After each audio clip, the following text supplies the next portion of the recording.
Hello guys, welcome back.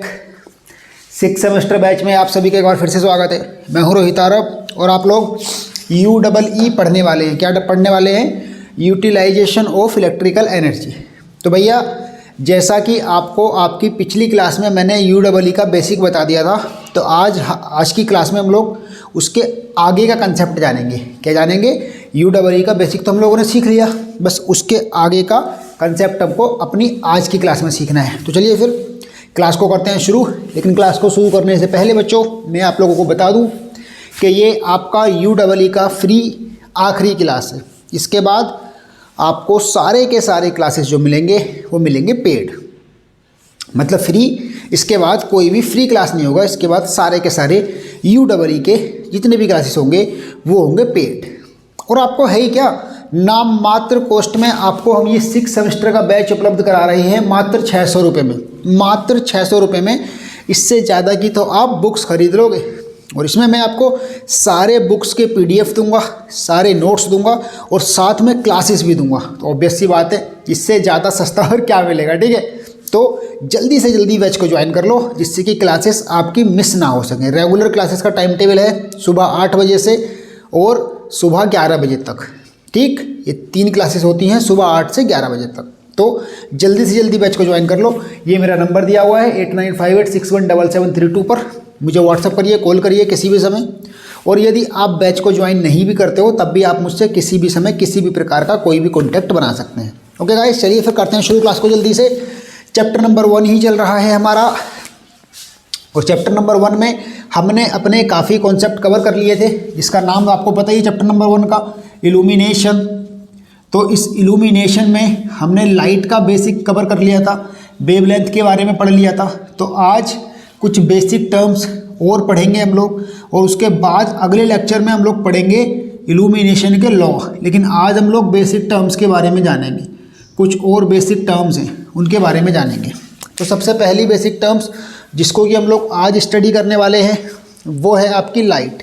मैं बस light को रिवाइज कर रहा हूँ। लाइट को तो ऑलरेडी हम एक्सप्लेन कर चुके, लेकिन फिर से मैं लाइट को थोड़ा सा रिवाइज करना चाहूँगा, ताकि हमारा ताज़ा अनुभव लग जाए आपका और मेरा कि हम लोग बेसिकली पढ़ क्या रहे हैं। तो लाइट, जिसको कि हम लोग हिंदी में प्रकाश कहते हैं, उसको थोड़ा सा रिवीजन मार लेते हैं।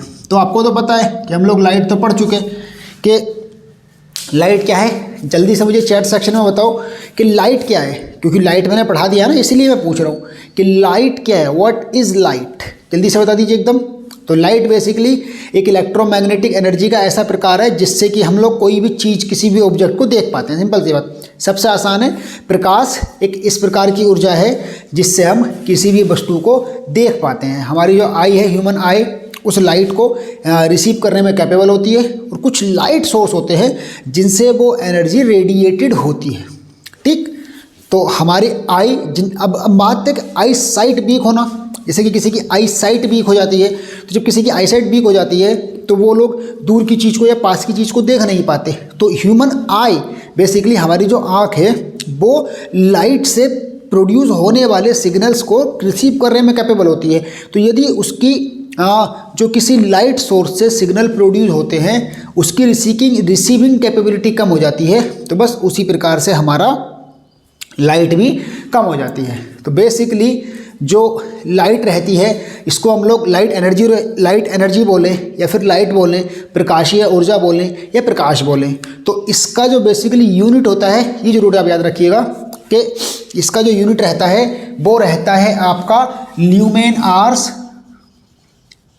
ल्यूमेन घंटा, ल्यूमेन आवर्स, या फिर आपका रह सकता है, या तो ल्यूमेन आवर्स रह सकता है, या फिर आपका दूसरा जो इसका यूनिट है वो रह सकता है आपका वाट आवर्स, या फिर वाट आवर्स, हाँ, ल्यूमेन आवर्स या फिर वाट आवर्स। वाट आवर मतलब जो आपका बेसिकली जो पावर होती है वो हमेशा वाट में मेजर कर सकते हैं। तो इस वाली पावर को भी वाट में मेजर कर सकते हैं, लेकिन इसका जो बेसिकली यूनिट है वो ल्यूमेन आवर्स या फिर वाट आवर्स, दोनों में से कोई एक यूनिट होता है।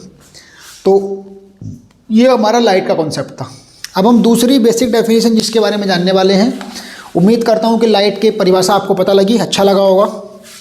दूसरी जिसके बारे में जानने वाले हैं वो है आपका ल्यूमिनियस फ्लक्स, ल्यूमिनियस फ्लक्स। तो ल्यूमिनियस फ्लक्स बेसिकली वो लाइट है। हम लोग लाइट बोल रहे हैं। तो लाइट का मतलब तो लाइट एनर्जी से था। लाइट का मतलब तो था एक पूरी प्रकार की ऊर्जा। बेसिकली लाइट का मतलब था बच्चों कि ऊर्जा का एक प्रकार जिससे कि हम वस्तुओं को देख सकते हैं, वो लाइट थी, वो प्रकाश था, वो प्रकाशीय ऊर्जा थी। लेकिन बात करते हैं कि प्रकाशीय ऊर्जा होती किस प्रकार से है। जैसे कि विद्युत ऊर्जा, अगर हम बात करें विद्युत ऊर्जा की, तो विद्युत ऊर्जा तो एक ऐसी इस प्रकार की एनर्जी है जिससे कि हम कोई भी इलेक्ट्रिकल वर्क कर सकते हैं। ऑब्वियसली बात है कि इलेक्ट्रिकल वर्क करने की कैपेसिटी जो एनर्जी रखती है वो हमारी इलेक्ट्रिकल एनर्जी कहलाती है। ऑब्वियसली बात है कि नहीं, बताओ, लॉजिकल बात। लेकिन बात यह कि इलेक्ट्रिकल एनर्जी में क्या क्या होते हैं। तो इलेक्ट्रिकल एनर्जी में बेसिकली रहती है इलेक्ट्रिकल पावर, विद्युत शक्ति, या फिर करंट, वोल्टेज, और फिर रेजिस्टेंस, इंडक्टेंस, कैपेसिटेंस, बहुत सारी की सारी टर्म्स थी ना। तो वैसे ही भैया यहाँ पर लाइट एनर्जी में भी उस प्रकार की कुछ टर्म्स होंगी। तो बेसिकली मैं आपको क्लियरली ये बताना चाह रहा हूँ कि हम लोग यहाँ पर कुछ भी अलग नहीं पढ़ रहे हैं। हम लोग बस जैसे इलेक्ट्रिकल एनर्जी में कुछ उसके अंदर की बेसिक टर्म्स होती हैं, वैसे ही लाइट एनर्जी में भी उसके कुछ अंदर की बेसिक टर्म्स होती हैं। तो बस वो अंदर की बेसिक टर्म्स को ही हम लोग खुद के निकाल रहे हैं और आपको दे रहे हैं, ठीक। तो ल्यूमिनियस फ्लक्स बेसिकली जब कोई लाइट सोर्स जो लाइट रहती है उसको रेडिएट करता है, उसको लाइट वेव्स को रिलीज करता है। रेडिएट मतलब निकालना। तो जब वो रेडिएट करता है, जब वो निकालता है रेडिएशन की फॉर्म में, विकिरण के रूप में लाइट को निकालता है, तो जितना लाइट किसी लाइट सोर्स से निकलती है उसको कहते हैं हम ल्यूमिनियस फ्लक्स। अगर हम इसकी डेफिनेशन की बात करें, then luminous flux is defined as the energy in the form of light wave radiated per second from a luminous body. It means to say कि किसी ल्यूमिनियस बॉडी से पर सेकेंड निकलने वाली लाइट वेव्स को कहा जाता है ल्यूमिनियस फ्लक्स। देखो बिल्कुल सिंपल डेफिनेशन, एकदम यूँ करके, इतनी ज़्यादा आसान डेफिनेशन है कि किसी ल्यूमिनियस बॉडी का मतलब किसी लाइट सोर्स, बिल्कुल आसान भाषा में बात करेंगे हम, किसी लाइट सोर्स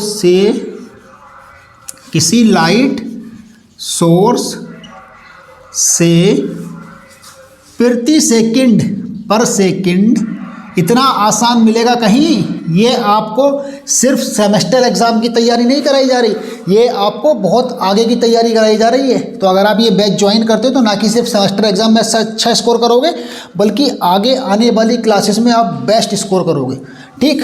तो किसी लाइट सोर्स से प्रति सेकंड निकलने वाली लाइट वेव्स को कहा जाता है आपका ल्यूमिनियस फ्लक्स। क्या कहा जाता है? निकलने वाली लाइट वेव्स को कहा जाता है ल्यूमिनियस फ्लक्स। देखिएगा, किसी लाइट सोर्स से यानी कि किसी ल्यूमिनियस बॉडी से निकलने वाली पर सेकंड निकलने वाली लाइट वेव्स को कहा जाता है ल्यूमिनियस फ्लक्स। बस बेसिकली मैं आपको एक बात पहले क्लियर कर दूं कि जो लाइट सोर्स हमारा उस हीट को कन्वर्ट करता है, देखिए ऑब्वियस सी बात है, जो हमारी लाइट मिलती है हमको वो हीट के द्वारा मिलती है। जब कोई एलिमेंट हमारा हीट होता है तो उसका टेम्परेचर बढ़ते बढ़ते बढ़ते बढ़ते बढ़ते बढ़ते इतना बढ़ जाता है कि वो हमको लाइट प्रोड्यूस करने लगता है। तो बेसिकली जितना वो आपका लाइट सोर्स से जो ल्यूमिनियस फ्लक्स हमको दिखाई देता है, बेसिकली वो ज़्यादा अंदर ज़्यादा बनता है, बाहर निकल के कम आता है। फॉर एग्जांपल सपोज कर लीजिए, मान लीजिए आप एक इनकैंडेसेंट लैंप को ले लीजिए, मतलब जो लाइट लैंप रहते हैं, बोले लैंप जो रहते हैं वही जनरल लाइटिंग सोर्स वाले, तो उनमें से किसी एक को ले लीजिए, सपोज के तौर पर मान लीजिए ले लीजिए। तो बेसिकली हम यहाँ पर मैं आपको फ्लक्स डायग्राम बना के दिखाने वाला हूँ। क्या बना के दिखाने वाला हूँ? फ्लक्स डायग्राम बना के दिखाने वाला हूँ। तो देखिए, मान लीजिए कि ये हमारा वो बल्ब है,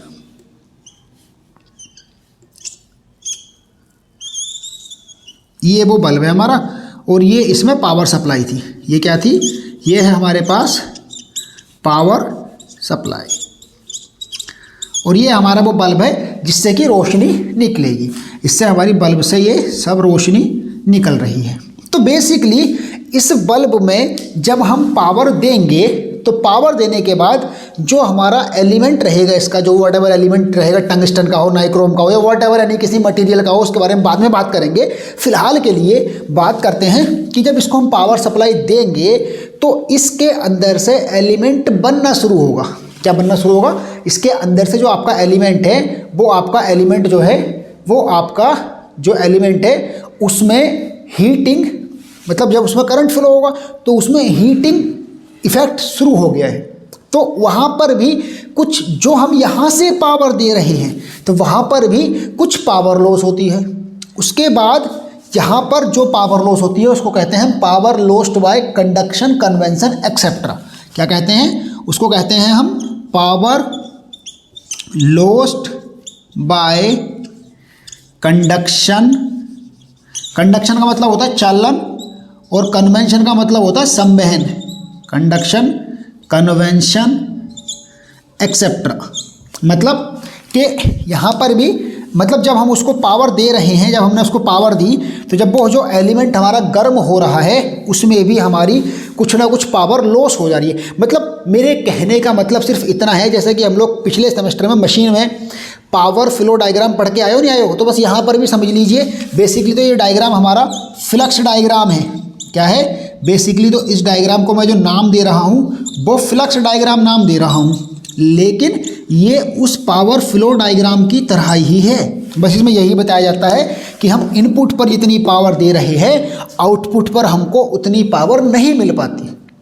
कुछ फॉर्म है, कुछ चीज़ें हैं जिनके प्रकार से हमारे लॉसेस हो जाते हैं। और वो चीज़ें क्या क्या हैं? वो चीज़ें हैं power lost by conduction, convention etcetera. दूसरा रहता है हमारे पास power lost by non luminous flux. Power lost by non luminous flux. Non luminous का मतलब रहता है कि जो हमको दिखाई नहीं देता। मतलब कुछ वेव्स ऐसी रहती हैं जिनकी जो वेव लेंथ है वो इतनी ज़्यादा कम होती है कि हमको दिखाई ही नहीं देती हैं। ठीक है नहीं?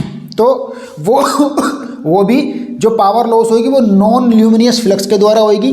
और इन दोनों के बाद जो बचेगी वो होती है हमारी रेडिएंट ल्यूमिनियस फ्लक्स। क्या होता है? Radiant luminous flux. तो रेडिएंट ल्यूमिनियस फ्लक्स जो रहता है वो रहता है हमारे पास जो इन पावर लॉसेस के बाद होता है। मतलब भले से ये बहुत कम होते हैं, बहुत नाम मात्र होते हैं, लेकिन होते हैं। बस यही मैं आपको क्लियर करना चाह रहा हूँ कि ये भी होते हैं। तो बेसिकली हमारे पास, या फिर मान लीजिए सॉरी, ये केवल ल्यूमिनियस फ्लक्स होता है। ये केवल ल्यूमिनियस फ्लक्स होता है। रेडिएंट ल्यूमिनियस फ्लक्स का मतलब है कि जो इससे निकलने वाला था इतना रेडिएट हुआ, इसमें से कुछ पावर जो लॉस हो गई। कंडक्शन, कन्वेंशन, मतलब आपको पता है ना कि जो हमारा हीट या लाइट रहती है वो कंडक्शन, कन्वेंशन के द्वारा जाती है, तो उनमें कुछ पावर लॉस हो गई, कुछ पावर नॉन ल्यूमिनियस फ्लक्स में लॉस हो गई, फिर बची वो थी ल्यूमिनियस फ्लक्स। तो ओवरऑल किसी लाइट सोर्स से निकलने वाले ल्यूमिनियस फ्लक्स में इतने टाइप के पावर लॉसेस और फ्लक्स हमारे रहते हैं। उम्मीद करता हूँ कि आपको हमारा फ्लक्स डायग्राम पूरा अच्छे से क्लियर हो गया होगा। अब बात करते हैं हम लोग रेडिएंट एफिशिएंसी की। तो रेडिएंट एफिशिएंसी का मतलब यही था जो मैंने आपको बताया कि रेडिएंट एफिशिएंसी मतलब कि कितनी, चलिए इसको समझ ही लेते हैं नए टर्म में क्या फ़र्क पड़ता है। एक टर्म हो गया हमारे पास लाइट, दूसरी ल्यूमिनियस फ्लक्स, तीसरी टर्म के बारे में सीखते हैं हम लोग रेडिएंट एफिशिएंसी। किसके बारे में सीखते हैं? रेडिएंट एफिशिएंसी के बारे में जल्दी से सीख लेते हैं। और ये जो मैंने अभी अभी बनाया था ये था बच्चों फ्लक्स डायग्राम, बहुत ही इंपॉर्टेंट है एग्जाम की दृष्टि से। तो भैया बैच को ज्वाइन कर लो, इसी में भलाई है, जल्दी से जल्दी। वरना आज के बाद आपको हमारी बाय बाय डाटा है। आज के बाद कोई फ्री क्लास नहीं मिलेगी। आज के बाद सारी की सारी पेड क्लासेस होंगी। ठीक है? तो जो बैच ज्वाइन करेगा सिर्फ उन्हीं को हमारी क्लासेस मिल पाएंगी भैया। तो चलिए फिर, अभी हम लोगों ने सीख लिया है ल्यूमिनियस फ्लक्स को और लाइट को। अब सीखते हैं रेडिएंट एफिशिएंसी को। किसको सीखते हैं? Radiant efficiency. तो नाम से तो पता लग ही रहा है कि जो मैं, वैसे तो आप लोग इतने 5th सेमेस्टर में पढ़ रहे हो, 6 सेमेस्टर में पढ़ रहे हो, इतनी तो बुद्धि आपके पास अब तक आ गई होगी जहाँ तक मुझे लगता है कि आप लोग जो है नाम से चीज़ों का मतलब लगाना तो कम से कम सीख ही गए होगे। तो रेडिएंट एफिशिएंसी का मतलब अगर लॉजिकल देखा जाए तो जो रेडिएंट फ्लक्स था, जो हमारा फ्लक्स प्रोड्यूस हो रहा था किसी लाइट सोर्स से, बस उसी की एफिशिएंसी थी। कहने का मतलब था कि जितनी पावर हम उस बल्ब को, जो पीछे डायग्राम मैंने मिटा दिया, माफ़ी चाहता हूँ, तो उस डायग्राम में जितनी पावर हम बल्ब को दे रहे थे, क्या उस इलेक्ट्रिकल पावर के इक्वल में वो ल्यूमिनियस फ्लक्स प्रोड्यूस कर पा रहा था या नहीं कर पा रहा था। तो बेसिकली मैं आपको उसका कंसेप्ट मैंने बताया था अभी, फिर से एक बार बता देता हूँ कि जब हम किसी लाइटिंग सोर्स को, किसी बल्ब को, किसी ट्यूबलाइट को सप्लाई देना शुरू करते हैं तो आपको पता है कि उसके अंदर कुछ इलेक्ट्रोड लगे होते हैं। तो ऑब्वियस सी बात है कि जैसे हमने सप्लाई देना शुरू किया, उन इलेक्ट्रोड ने गर्म होना शुरू कर दिया, लेकिन अभी हमको कोई रोशनी नहीं दिखाई दे रही है, लेकिन तब भी हमारे पावर लॉसेस हो रहे होते हैं, और वो पावर लॉसेस होते हैं हमारे I²R की फॉर्म में, क्योंकि वहाँ पर हमारा कोई भी लाइट प्रोड्यूस नहीं हुई है, लेकिन सप्लाई उसमें हल्की फुल्की नाम मात्र से सप्लाई जा रही है। देखो मान लो सप्लाई तो जा रही है ना, उसमें सप्लाई जा रही है, लेकिन अभी तक कोई लाइट प्रोड्यूस नहीं हुई है। लॉजिकल बात ये कहती है। तो जब सप्लाई हम दे रहे हैं लेकिन लाइट प्रोड्यूस हो ही नहीं, तो वो सारा का सारा लॉस हो रहा है, और वो लॉस किसकी फॉर्म में होता है? वो लॉस होता है हीट की फॉर्म में, और हीट की फॉर्म में लॉस कौन से होते हैं? I² लॉसेस होते हैं। तो I² लॉसेस हमारे हीट की फॉर्म में होते हैं। उसके बाद जब कम टेम्परेचर रहता है तो तब वो हीट वेव्स जब कम टेम्परेचर रहता है तो हल्की हल्की हीट वेव्स निकलने लगती हैं। जैसे जैसे टेम्परेचर बढ़ता है वैसे ही वैसे जो हमारी लाइट का कलर है वो बदलने लगता है। मतलब जैसे जैसे हमारा टेम्परेचर बढ़ता है वैसे ही वैसे वो लाइट का कलर बदलने लगता है। तो जब टेम्परेचर जैसे बहुत हाई हो जाता है, हमारी जो हीट वेव्स थी वो हमारी लाइट वेव्स में कन्वर्ट हो जाती हैं। ये मतलब था। तो बेसिकली जब हमने बिल्कुल स्टार्टिंग से पावर देना शुरू किया था तभी तुरंत लाइट नहीं निकलने लग गई थी। तो रेडिएंट एफिशिएंसी बेसिकली अगर हम बात करें परिभाषा की, then radiant efficiency is defined as the ratio of energy radiated in the form of light produce sensation of vision to the total radiated out by the luminous body। मतलब कि हमको light के रूप में कितना रेडिएशन दिखाई दिया ऊपर रखना है, और अपोन में रखना है total energy radiated by the luminous body. ये मतलब था। तो ल्यूमिनियस एफिशिएंसी की परिभाषा बता दी, मतलब बता दिया। उम्मीद करता हूँ आपको अच्छे से समझ में आ गया होगा। इसको हम रेडिएंट एफिशिएंसी को मतलब दक्षता कहते हैं, जो उसकी दक्षता रहती है। इसको ल्यूमिनियस एफिशिएंसी भी कह सकते हैं, कोई दिक्कत नहीं है। तो इसका जो बात करें अगर हम इसके फॉर्मूला की, तो इसका फॉर्मूला रहेगा कि रेडिएंट एफिशिएंसी बराबर हो जाएगा energy radiated in the form of light. क्या हो जाएगा?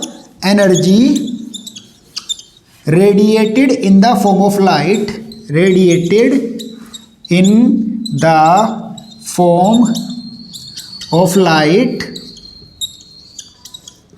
और अपॉन में energy radiated in the form of light, और अपॉन में total energy radiated by the light source. That's all. Total energy radiated by the light source.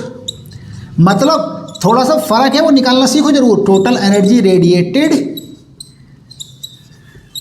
Bye source या by body, कुछ भी आप लिख सकते हो यहाँ पर। तो सोर्स ने जितनी एनर्जी वहाँ पर प्रोड्यूस की, सारी की सारी एनर्जी हमको नहीं दिखाई जा रही है, कुछ लॉस हो जा रहा है। तो बस जितनी एनर्जी हमको दिखाई दी लाइट की फॉर्म में, और जितनी एनर्जी सोर्स ने टोटल रेडिएट की, इसके अनुपात को कहते हैं रेडिएंट एफिशिएंसी। उम्मीद करता हूँ कि आपको रेडिएंट एफिशिएंसी पूरी तरीके से समझ में आ गया होगा।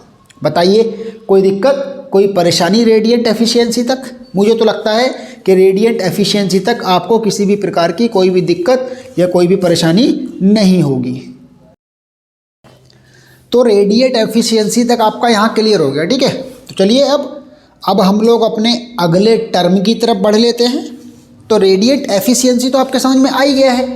अब रेडिएंट एफिशिएंसी के बाद बच्चों हम लोग को पढ़ना है, जो अगली टर्म हम लोग को पढ़नी है उसका नाम है प्लेन एंगल। क्या है? प्लेन एंगल, या फिर नॉर्मली एंगल भी बोलें तब भी चलेगा, लेकिन प्लेन एंगल बोले तो ज़्यादा सही लगेगा। इसलिए हम लोग पढ़ रहे हैं भैया, क्या हम लोग पढ़ने जा रहे हैं बच्चों? प्लेन एंगल, यानी कि समतल कोण। इसको हम बोलेंगे तल कोण। क्या बोलेंगे? तल कोण। मतलब किसी प्लेन में बनने वाले एंगल को तल कोण कहा जाता है। तो बेसिकली जो प्लेन एंगल है वो कोई भी दो लाइंस के द्वारा, जब दो लाइंस किसी एक पॉइंट पर मिलती हैं तो जहाँ पर उन दोनों के बीच का जो सेक्शन रहता है वो आपका एक एंगल कहलाता है। बेसिकली इसको डिग्री या रेडियन में मेजर किया जाता है। जैसे कि एक लाइन ये है और एक लाइन ये है, तो ये जो है ये आपका एंगल है। क्या है? एक लाइन ये और एक लाइन ये, जहाँ पर ये मिलती हैं ये कहलाता है भैया आपका एंगल। कोण, जिसको हिंदी में बोलते हैं कोण, ये होता है।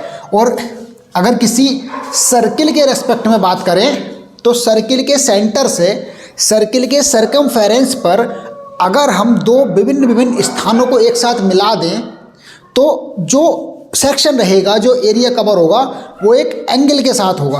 तो अगर सर्किल की फॉर्म में देखें तो ये दो लाइंस आपस में मिल जाएंगी। जब ये दो लाइंस आपस में मिल जाएंगी तो ये सेक्शन, इसको हम बोलेंगे आर्क, हिंदी में इसको बोलेंगे चाप, इसको बोलेंगे हम त्रिज्या। क्या बोलेंगे इसको हम? इसको बोलेंगे रेडियस या फिर इसको बोलेंगे त्रिज्या। ये आपका एंगल है जिसको थीटा, जो कि एक ग्रीक वर्ड है। थीटा जो है ग्रीक लेटर है, याद रखिएगा। थीटा आपका ग्रीक लेटर है, थीटा से रिप्रेजेंट किया जाता है। इसका जो मेजरमेंट रहता है वो एसआई यूनिट, एंगल का एसआई यूनिट है आपका रेडियन। क्या है? रेडियन। एंगल का जो एसआई यूनिट है वो है रेडियन। और बेसिकली इसको हम लोग डिग्री में भी मेजर करते हैं। किसमें? डिग्री में भी मेजर करते हैं। लेकिन जो इंटरनेशनल स्टैंडर्ड है आपका यूनिट्स का, उसको जो है हम एसआई यूनिट, बेसिकली इसका रेडियन होता है, लेकिन इंडिया में इसको मोस्टली डिग्री में ही प्रेफरेंस देते हैं। वैसे कि आप लोग जो एंगल आपने दो फॉर्म में पढ़े होंगे, एक तो आपने एंगल बच्चों, अच्छा बताओ ये बताओ आपने एंगल किस किस फॉर्म में पढ़े हैं? एंगल आप लोगों ने किस किस फॉर्म में पढ़े हैं ये बताइए मुझे पहले, कि आप लोगों ने जो एंगल पढ़े हैं वो एंगल की आप लोगों ने कौन कौन सी फॉर्म पढ़ रखी हैं। जहाँ तक मुझे लगता है आपने एंगल की दो ही फॉर्म पढ़ रखी होंगी। जैसे कि अगर मैं बोलूँ कि भैया एक एंगल हमारे पास 90 डिग्री है, तो एक तो ये फॉर्म होती है, और दूसरी फॉर्म में हम बोलते हैं ये एंगल हमारे पास π/2 है। बताइए क्या इसके अलावा भी कोई और फॉर्म पढ़ रखी है? तो बेसिकली नोट करके चलना हर बात। मेरे इस पूरी क्लास के अंदर एक एक सेंटेंस में एक एक क्वेश्चन छुपा हुआ है। तो भैया अभी आपका मन है कि आप कितना मुझसे छीन लोगे, कितना मेरी बातों से गेन कर लोगे, ये सब आपकी बुद्धि के ऊपर निर्भर करता है, आपकी बौद्धिक क्षमता के ऊपर निर्भर करता है। मैं तो पूरा प्रयास कर रहा हूँ कि आपको बहुत अल्टीमेट लेवल का कंटेंट प्रोवाइड कराया जाए, जिसके लिए आपको इस बैच को ज्वाइन करना है। 6 सेमेस्टर बैच को मात्र 600 रुपये में वो ज्वाइन कर लीजिए आप जल्दी से जल्दी। ये नंबर लिखा हुआ है। तो ये डिग्री वाला जो फॉर्मेशन है, ये जो एंगल के नोटेशन का, एंगल को दर्शाने के दो तरीके हैं। तो ये आपका रेडियन फॉर्म है, ये आपका रेडियन रूप है, एंगल का रेडियन रूप है, और ये आपका डिग्री रूप है, ये आपका डिग्री रूप है। तो बस यहाँ से हमको पता लग गया कि ये हमारा रेडियन वाले में एंगल को इस तरीके से रिप्रेजेंट किया जाता है और डिग्री वाले में एंगल को इस तरीके से रिप्रेजेंट किया जाता है।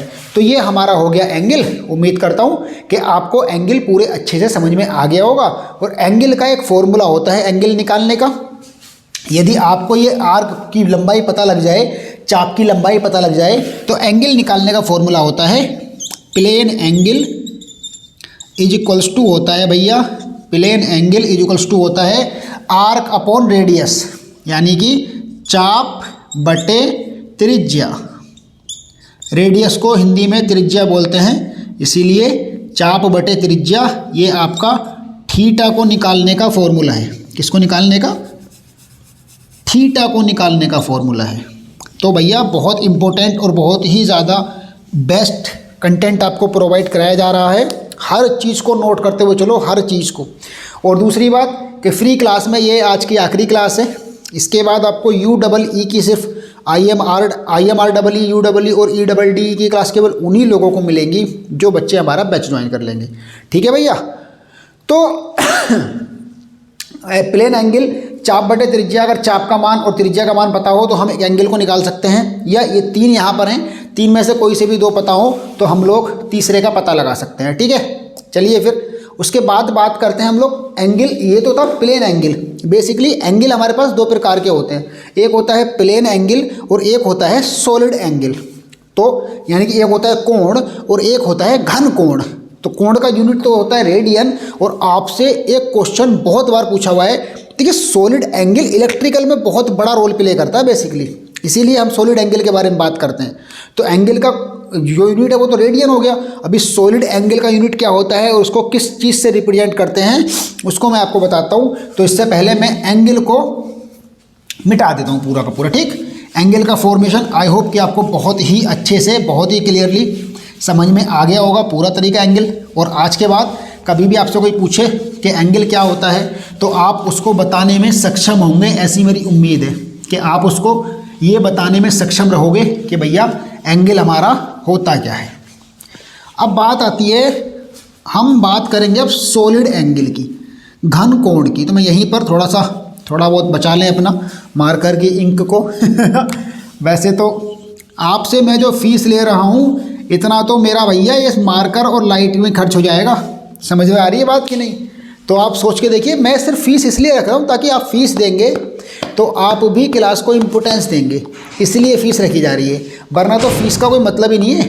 600 रुपया फीस नाम मात्र फीस है, एक सब्जेक्ट के 200 रुपया, उससे ज़्यादा का तो आप किताब खरीद लेते हो। मैं आपको किताब का PDF दूंगा, नोट्स का PDF दूंगा, ठीक। तो चलिए बात करते हैं हम घन कोण की या फिर सॉलिड एंगल की।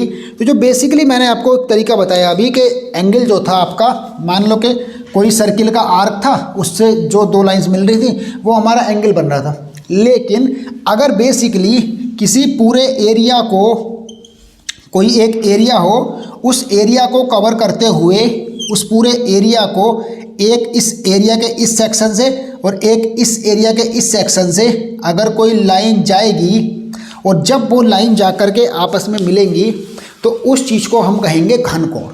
किसको कहेंगे? Solid angle is the angle subtended at a point in space by an area. मतलब कि किसी क्लोज फिगर द्वारा जो एंगल बनाया जाता है उसको कहा जाता है सॉलिड एंगल। अब सॉलिड एंगल को दर्शाया जाता है ओमेगा से। किससे दर्शाया जाता है? सॉलिड एंगल को जो दर्शाया जाता है वो आपका ओमेगा से दर्शाया जाता है। ये कोई एरिया है ऐसे करके, ये कोई एरिया है, इस एरिया ने जितना एंगल बनाया है उसको हम कहते हैं सॉलिड एंगल। और बच्चों सॉलिड एंगल को बेसिकली दर्शाया जाता है भैया हमारा ओमेगा से। ये इसका रेडियस है। किससे दर्शाया जाता है? ओमेगा से रिप्रेजेंट किया। आपने ओमेगा बहुत बार पढ़ा होगा, कितने लोगों को पता था कि ओमेगा का मतलब सॉलिड एंगल होता है? बताइए जरा मुझे कि सॉलिड एंगल में ओमेगा का मतलब कितने लोगों को पता था? नहीं पता था। मुझे लगता है कि 90% लोगों को नहीं पता था। चलो ईमानदारी से जवाब दे दो, बिल्कुल भी झूठ मत बोलना। आपका मन है आप झूठ बोल दो, लेकिन मुझे थोड़ी ना उस बात का कोई बेनिफिट होने वाला है। आप ईमानदारी से बताओ कि आप में से किस किस को ये पता था कि ये जो हम लोग ओमेगा तो पढ़े, जैसे कि आप लोग BEE में सबसे पहले पढ़ते हो ना कि BM sin ओमेगा T। तो ये तो इतना तो समझ में आता है कि ओमेगा T मतलब कोई एंगल है यहाँ पर। लेकिन ये किसको पता था कि ओमेगा का मतलब सॉलिड एंगल होता है? मुझे लगता है कि शायद ही 95 से ज़्यादा % लोगों को नहीं पता होता है ये वाली बात, कि ओनली लेस देन 5% को ये मुश्किल से पता होगा कि ओमेगा को सॉलिड एंगल बोलते हैं। खैर छोड़िए, ओमेगा को निकालने का फॉर्मूला बता देते हैं। Solid angle omega is equals to हो जाएगा हमारा, क्या था हमारे पास? एरिया, ये वाला पहले सर्किल की आर्क थी, प्लेन एंगल में आर्क थी तो आर्क अपॉन रेडियस लगा दिया था। अभी एरिया है तो एरिया अपॉन रेडियस का स्क्वायर, रेडियस का स्क्वायर। और अगर इसकी जगह वॉल्यूम होता तो वॉल्यूम अपॉन रेडियस का क्यूब, क्योंकि वॉल्यूम में क्यूब हो जाता है। तो अगर इसकी जगह वॉल्यूम होता तो वो वॉल्यूम रेडियस का क्यूब हो जाता, लेकिन यहाँ पर एरिया है इसीलिए एरिया में रेडियस का स्क्वायर यही काफ़ी है फ़िलहाल के लिए। तो ये आपका याद रखिएगा, सॉलिड एंगल को निकालने का फॉर्मूला ये रहा। सॉलिड एंगल को जो मेजर किया जाता है उसका यूनिट, इसके यूनिट की बात करें तो इसका यूनिट होता है, कितने लोगों को पता है जल्दी से बताओ? सॉलिड एंगल का मात्रक किस किस को पता है? ये तो मेजरमेंट में पढ़ाया होगा मैंने, जब मेजरमेंट पढ़ाया था उसमें पढ़ाया था मैंने। बताओ जल्दी से, सॉलिड एंगल का मात्रक कितने लोग को पता है? सॉलिड एंगल का, जैसे कोण का मात्रक रेडियन है, एंगल का मात्रक रेडियन है, वैसे ही सॉलिड एंगल घन कोण का मात्रक होता है स्टेरेडियन। क्या होता है? स्टेरेडियन। ये तो बता रखी थी बात मैंने, स्टेरेडियन। बिल्कुल नोट कर लीजिएगा, बहुत बार पूछा हुआ है। स्टेरेडियन कोण का मात्रक रेडियन और घन कोण का मात्रक स्टेरेडियन। ठीक है, चलिए फिर अब बताइए, घन कोण तक क्लियर हुआ?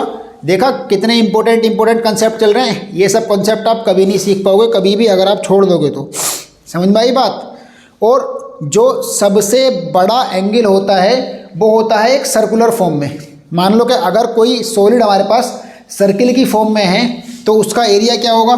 सर्किल की फॉर्म में जो होता है उसका एरिया होता है 4 पाई आर स्क्वायर और अपॉन आर स्क्वायर। आर से आर कट गया, कितना आ जाएगा? 4 पाई।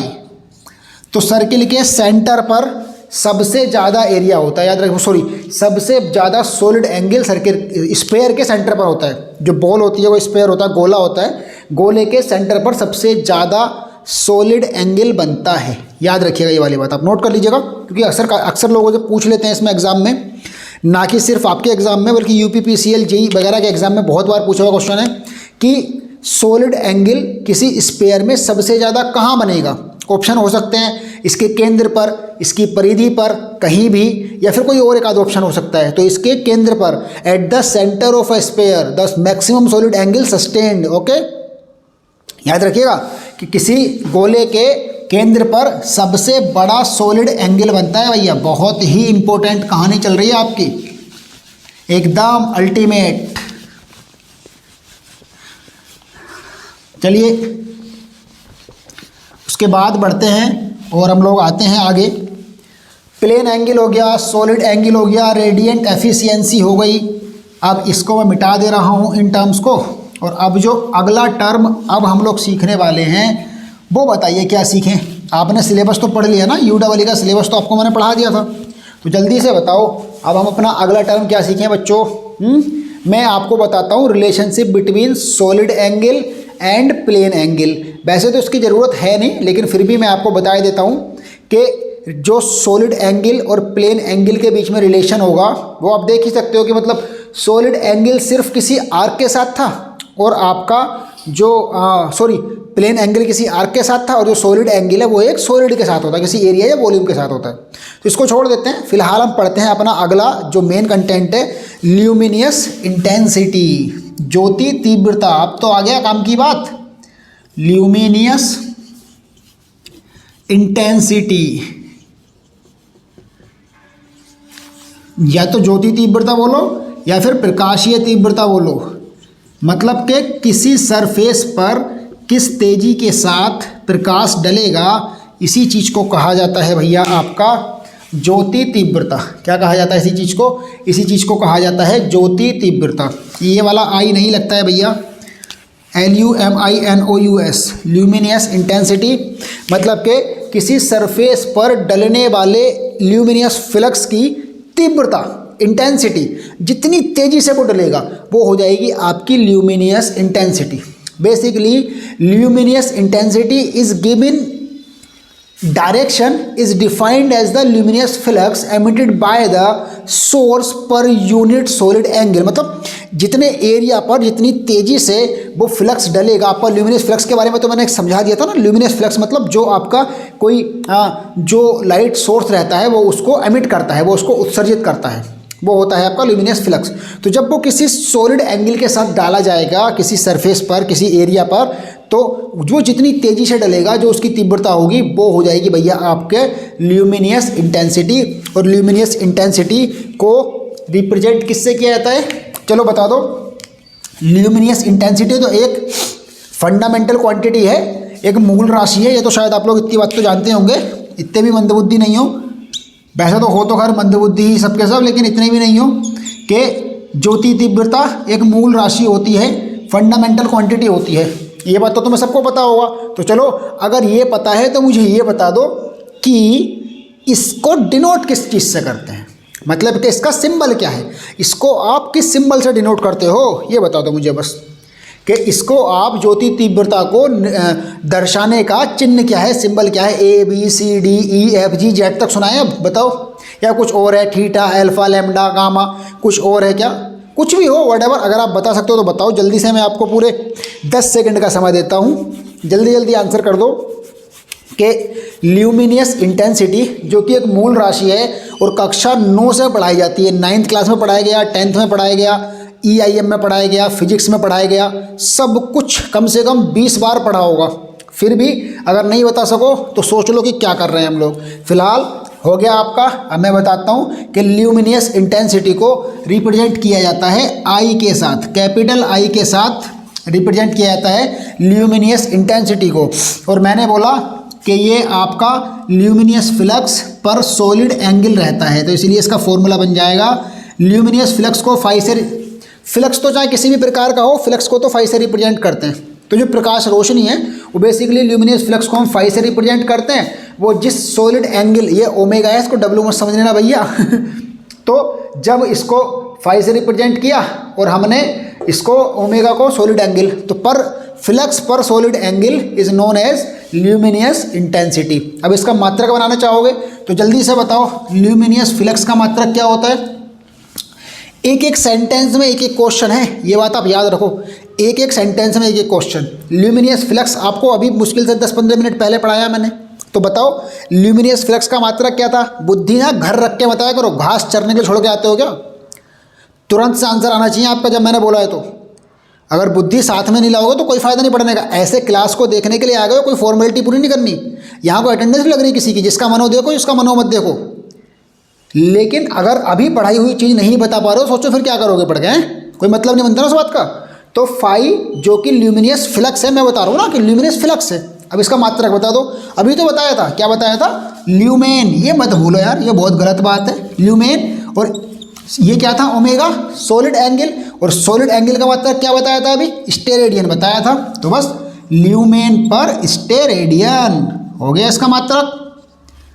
और या फिर अभी बोलो अरे सर हमने तो इसका मात्रक कुछ और पढ़ा है, तो बेसिकली ये जो मैंने मात्रक निकाला है ये इसका इस फॉर्मूले से निकाला है। लेकिन अगर आपको याद हो तो मुझे बता दो फिर से, फिजिक्स में आ गए हम। मूल राशि है ज्योति तीव्रता, मात्रक क्या होता है? सब पढ़ के आयो, सबके सब। ऐसा एक भी नहीं है जो मेरे से ये कह दे कि मैंने पढ़ा नहीं, थप्पड़ मार दूंगा किसी ने कह दिया मैंने पढ़ा नहीं। सबके सब पढ़ के आयो, सबके सब। फिर भी देखो तुम मात्रक कितने लोग बता पा रहे? चंद लोग। जल्दी से बताओ ज्योति तीव्रता का मात्रक क्या पढ़ा है? क्या पढ़ा है? कैंडेला होता है बेसिकली। इसका जो SI मात्रक है, SI मात्रक, SI यूनिट जो होता है वो होता है कैंडेला। कैंडेला रिप्रेजेंट करते हैं इसके मात्रक को C से, ठीक है? C और D से रिप्रेजेंट करते हैं, याद रखिएगा। C कैंडेला इसका मात्रक, SI मात्रक होता है, लेकिन ये भी एक इसका मात्रक है। तो अगर आपसे कभी कोई पूछ ले, फॉर एग्जांपल एक क्वेश्चन मैं देता हूँ जो कि इंपॉर्टेंट है और बहुत इजीली बन सकता है, और मैं गारंटी दे रहा हूँ कि 95% से ज़्यादा लोग उसको गलत करेंगे। कोई पूछ ले कि ल्यूमिनियस इंटेंसिटी का मात्रक बताओ, तो ल्यूमेन पर स्टेरेडियन उसमें ऑप्शन में हो, लेकिन ये ना हो तो, और एक ऑप्शन में हो ल्यूमेन, एक हो कुछ और, तो 100% आप ल्यूमेन पर स्टेरेडियन को तो नहीं लगाने की हो। 100% मुझे गारंटी दे रहा हूँ कि आज से पहले जितने क्लास को देख रहे हो उनमें से किसी को नहीं पता होगा कि इसका मात्रक ल्यूमेन पर स्टेरेडियन भी होता है। चलिए खैर अब आगे बढ़ते हैं। और ल्यूमेन जो होता है वो ल्यूमिनियस फ्लक्स का यूनिट हम लोग को ऑलरेडी आपको बता चुका हूँ। यहाँ तक हो गया क्लियर? यहाँ तक अगर क्लियर हो गया है तो बताओ जल्दी से। कोई दिक्कत, यहाँ तक परेशानी हो तो मुझे आप मैसेज कर देना कभी भी, मैं आपको बता दूँगा, ठीक है? CP जो यहाँ पर ये आपकी I है वो ल्यूमिनियस इंटेंसिटी हो गई, इसको कैंडेला में मेजर करते हैं, ठीक है? ये मैंने आपको बता ही दिया है। चलिए फिर अब आगे बढ़ते हैं, और अब हम अगला टर्म जो जानने वाले हैं वो जानने वाले हैं लक्स या फिर मीटर कैंडल के बारे में। क्या जानने वाले? नहीं सॉरी, लक्स से पहले मैं आपको इल्यूमिनेशन पढ़ा दूँ, ये ज़्यादा सही रहेगा। हाँ, क्योंकि लक्स तो इल्यूमिनेशन का यूनिट होता है ना, ठीक है? तो पहले लक्स से पहले इल्यूमिनेशन सीख लेते हैं कि इल्यूमिनेशन क्या होता है, फिर उसके यूनिट के बारे में जानेंगे। देखो जो हमारे चैप्टर का नाम है ना इल्यूमिनेशन, वो तो अभी शुरू ही नहीं हुआ इल्यूमिनेशन तो अब आएगा। और इल्यूमिनेशन का एक दूसरा नाम भी होता है, वो भी मैं आपको बताऊंगा, जो कि आप में से अक्सर लोगों को नहीं पता होगा। जो लोग पढ़ लिए हैं उनको तो पता होगा। इल्यूमिनेशन का दूसरा नाम होता है कैंडेला पावर। क्या होता है? इल्यूमिनेशन का दूसरा नाम होता है कैंडेला पावर। और देखो इल्यूमिनेशन की स्पेलिंग शुरू हो रही है आई से, इल्यूमिनेशन की स्पेलिंग शुरू हो रही है आई से, और इसको रिप्रेजेंट कैसे करते हैं? ई से। याद रखिएगा, इल्यूमिनेशन प्रदीपन जो होता है उसको हम लोग कैपिटल ई से रिप्रेजेंट करते हैं, ये कभी मत भूल जाना। कैपिटल ई से इल्यूमिनेशन को रिप्रेजेंट करते हैं और इसका अब ई से हमने इसको रिप्रेजेंट कर दिया, तो जो हमारा ल्यूमिनियस फ्लक्स किसी एरिया पर डाला जाता है उसको हम कहते हैं अपना इल्यूमिनेशन। मतलब बेसिकली जो लाइट सोर्स ने लाइट बनाई वो ल्यूमिनियस फ्लक्स है। जब वो किसी सरफेस पर डला और हमको वो सरफेस दिखाई दिया, वो इल्यूमिनेशन है। मतलब इल्यूमिनेशन मतलब होता है सब में रोशनी करना, वो इल्यूमिनेशन है। लेकिन लाइट से निकलने वाली रोशनी वो ल्यूमिनियस है। मतलब दोनों में अंतर समझ लो कि अक्सर लोग पॉलिटेक्निक करके निकल जाते हैं, उनको बीटेक का तक कर लेते हैं, उनको ये नहीं पता होता कि ल्यूमिनियस और इल्यूमिनेशन में अंतर क्या है, प्रदीपन और उद्दीपन में अंतर क्या है, ये नहीं पता होता हिंदी में। तो बेसिकली ल्यूमिनियस और हिंदी में इतने ज़्यादा मुझे हिंदी इनको प्रदीपन और उद्दीपन ही कहते हैं जहाँ तक मुझे लगता है, लेकिन इंग्लिश में ल्यूमिनियस और इल्यूमिनेशन समझ के चलो आप। ल्यूमिनियस मतलब किसी लाइट सोर्स द्वारा बनने वाला फ्लक्स, जो लाइट बन रही है। और इल्यूमिनेशन का मतलब है कि जब वो किसी सरफेस पर डल जाए और सब में रोशनी हो जाए, वो कहते हैं इल्यूमिनेशन। तो इसीलिए इल्यूमिनेशन का फॉर्मूला, इल्यूमिनेशन मतलब कि किसी सरफेस पर पड़ने वाले ल्यूमिनियस फ्लक्स को इल्यूमिनेशन कहते हैं। मतलब the luminous flux observed by per unit area is known as illumination. तो इल्यूमिनेशन को ई से रिप्रेजेंट किया। इसका फॉर्मूला अगर बनाना चाहें तो क्या बनाएंगे? सिंपल सा बना देंगे, क्या? ल्यूमिनियस फ्लक्स अपॉन एरिया, बन गया एकदम। क्योंकि फ्लक्स जो पर यूनिट एरिया पर डल रहा है वही तो है क्या? इल्यूमिनेशन। तो बस अब जल्दी से फिर से एकदम फटाफट से आंसर करो। इस फॉर्मूले के हिसाब से इसका मात्रक बताओ, इस फॉर्मूले के हिसाब से इसका मात्रक बताओ क्या होगा, मतलब इसका यूनिट क्या होगा इस फॉर्मूले के हिसाब से। तो इस फॉर्मूले के हिसाब से जो इसका यूनिट होगा वो क्या होना चाहिए? अभी मैंने दोनों के यूनिट, ल्यूमिनियस फ्लक्स का यूनिट क्या बताया था अभी बताओ? भूल गए? अगर भूल गए तो थप्पड़ पड़ जाएगा। बेसिकली इसका रिप्रेजेंटेशन बात करें तो ये हो गया फाई और ये हो गया ए, फाई अपॉन ए। तो जल्दी से बताओ फाई का क्या बताया था मैंने? क्या? यही बात है बस। ल्यूमिनियस फाई, देखो फाई अलग अलग प्रकार के फ्लक्स होते हैं। मैग्नेटिक फ्लक्स को भी फाई बोलते हैं, इलेक्ट्रिक फ्लक्स को भी फाई बोलते हैं, ल्यूमिनियस फ्लक्स को भी फाई बोलते हैं। यहाँ तो मैं इसलिए तो लिख के दे रहा हूँ हर बार। ल्यूमिनियस ये एल है, कभी इसको यू समझ लो भैया, मेरी राइटिंग थोड़ी ऐसी है, एल है ये, तो इसलिए इसको लिख के दे रहे हैं बार बार, ल्यूमिनियस ल्यूमिनियस ल्यूमिनियस। तो ल्यूमिनियस फ्लक्स को मैंने क्या बताया था अभी? ल्यूमेन। बिल्कुल, कुछ लोग हमेशा सही बताते हैं, ल्यूमेन। और एरिया का यूनिट होता है मीटर स्क्वायर, ऐसा यूनिट, तो इसलिए हो जाएगा ल्यूमेन पर मीटर स्क्वायर। तो फॉर्मूला से तो बेसिकली इसका यूनिट निकल के आया है किसका? इल्यूमिनेशन का। तो फॉर्मूला से तो बेसिकली हमारा इल्यूमिनेशन का यूनिट निकल गया है ल्यूमेन पर मीटर स्क्वायर, लेकिन इसका यूनिट होता है एसआई मात्रक। जो इसका एसआई यूनिट है वो होता है लक्स। क्या होता है? लक्स के साबुन से नहाओ और एकदम सुंदर सुंदर निखर जाओ। जो लक्स का साबुन है ना, लक्स तो बहुत पहले से था यूनिट इसका। जो लक्स का साबुन है उसके पीछे भी इसका कॉन्सेप्ट लगा सकते हैं कि लक्स के साबुन से नहाने का मतलब क्या होता है। उसका एडवर्टाइजमेंट कहता है कि आपकी त्वचा निखर जाएगी। निखरने का मतलब चमकने लगेगी, और चमकने का मतलब इल्यूमिनेशन। देखो लॉजिक बिठा सकते हो आप यार, बिल्कुल सिंपल सी बात है। लक्स के साबुन के ऐड में क्या बोलती है? जो भी कोई उनका एक्ट्रेस या एक्टर जो भी ऐड करते हैं, यही तो मतलब ओवरऑल मतलब तो उनका भी यही रहता है ना कि लक्स के साबुन से नहाओगे तो निखर जाओगे। निखरने का मतलब चमकने लगोगे, दूर से चमकोगे, एकदम 2 किलोमीटर दूर से खड़े हुए पहचान लेंगे कि ये खड़े हैं हमारे स्टूडेंट हैं। तो बताओ जल्दी से कौन कौन नहाता है लक्स के साबुन से? जल्दी जल्दी बताओ सब लोग, कौन कौन नहाता है लक्स के साबुन से? चलो रहने दो, पर्सनल डिटेल शेयर मत करो, लेकिन जो जो ज़्यादा चमकते हैं समझ लो वो सब लक्स के साबुन से नहाते हैं। तो लक्स का मतलब इल्यूमिनेशन, यानी कि चमकना, प्रकाशित होना, प्रकाशित भवा। हैरी पॉटर देखिए नहीं, उसमें बोलता है प्रकाशित भवा, उसकी छड़ी जलने लगती है। खैर चलिए, अब इल्यूमिनेशन हमारा इतना ही था, इल्यूमिनेशन की कहानी खत्म हो गई।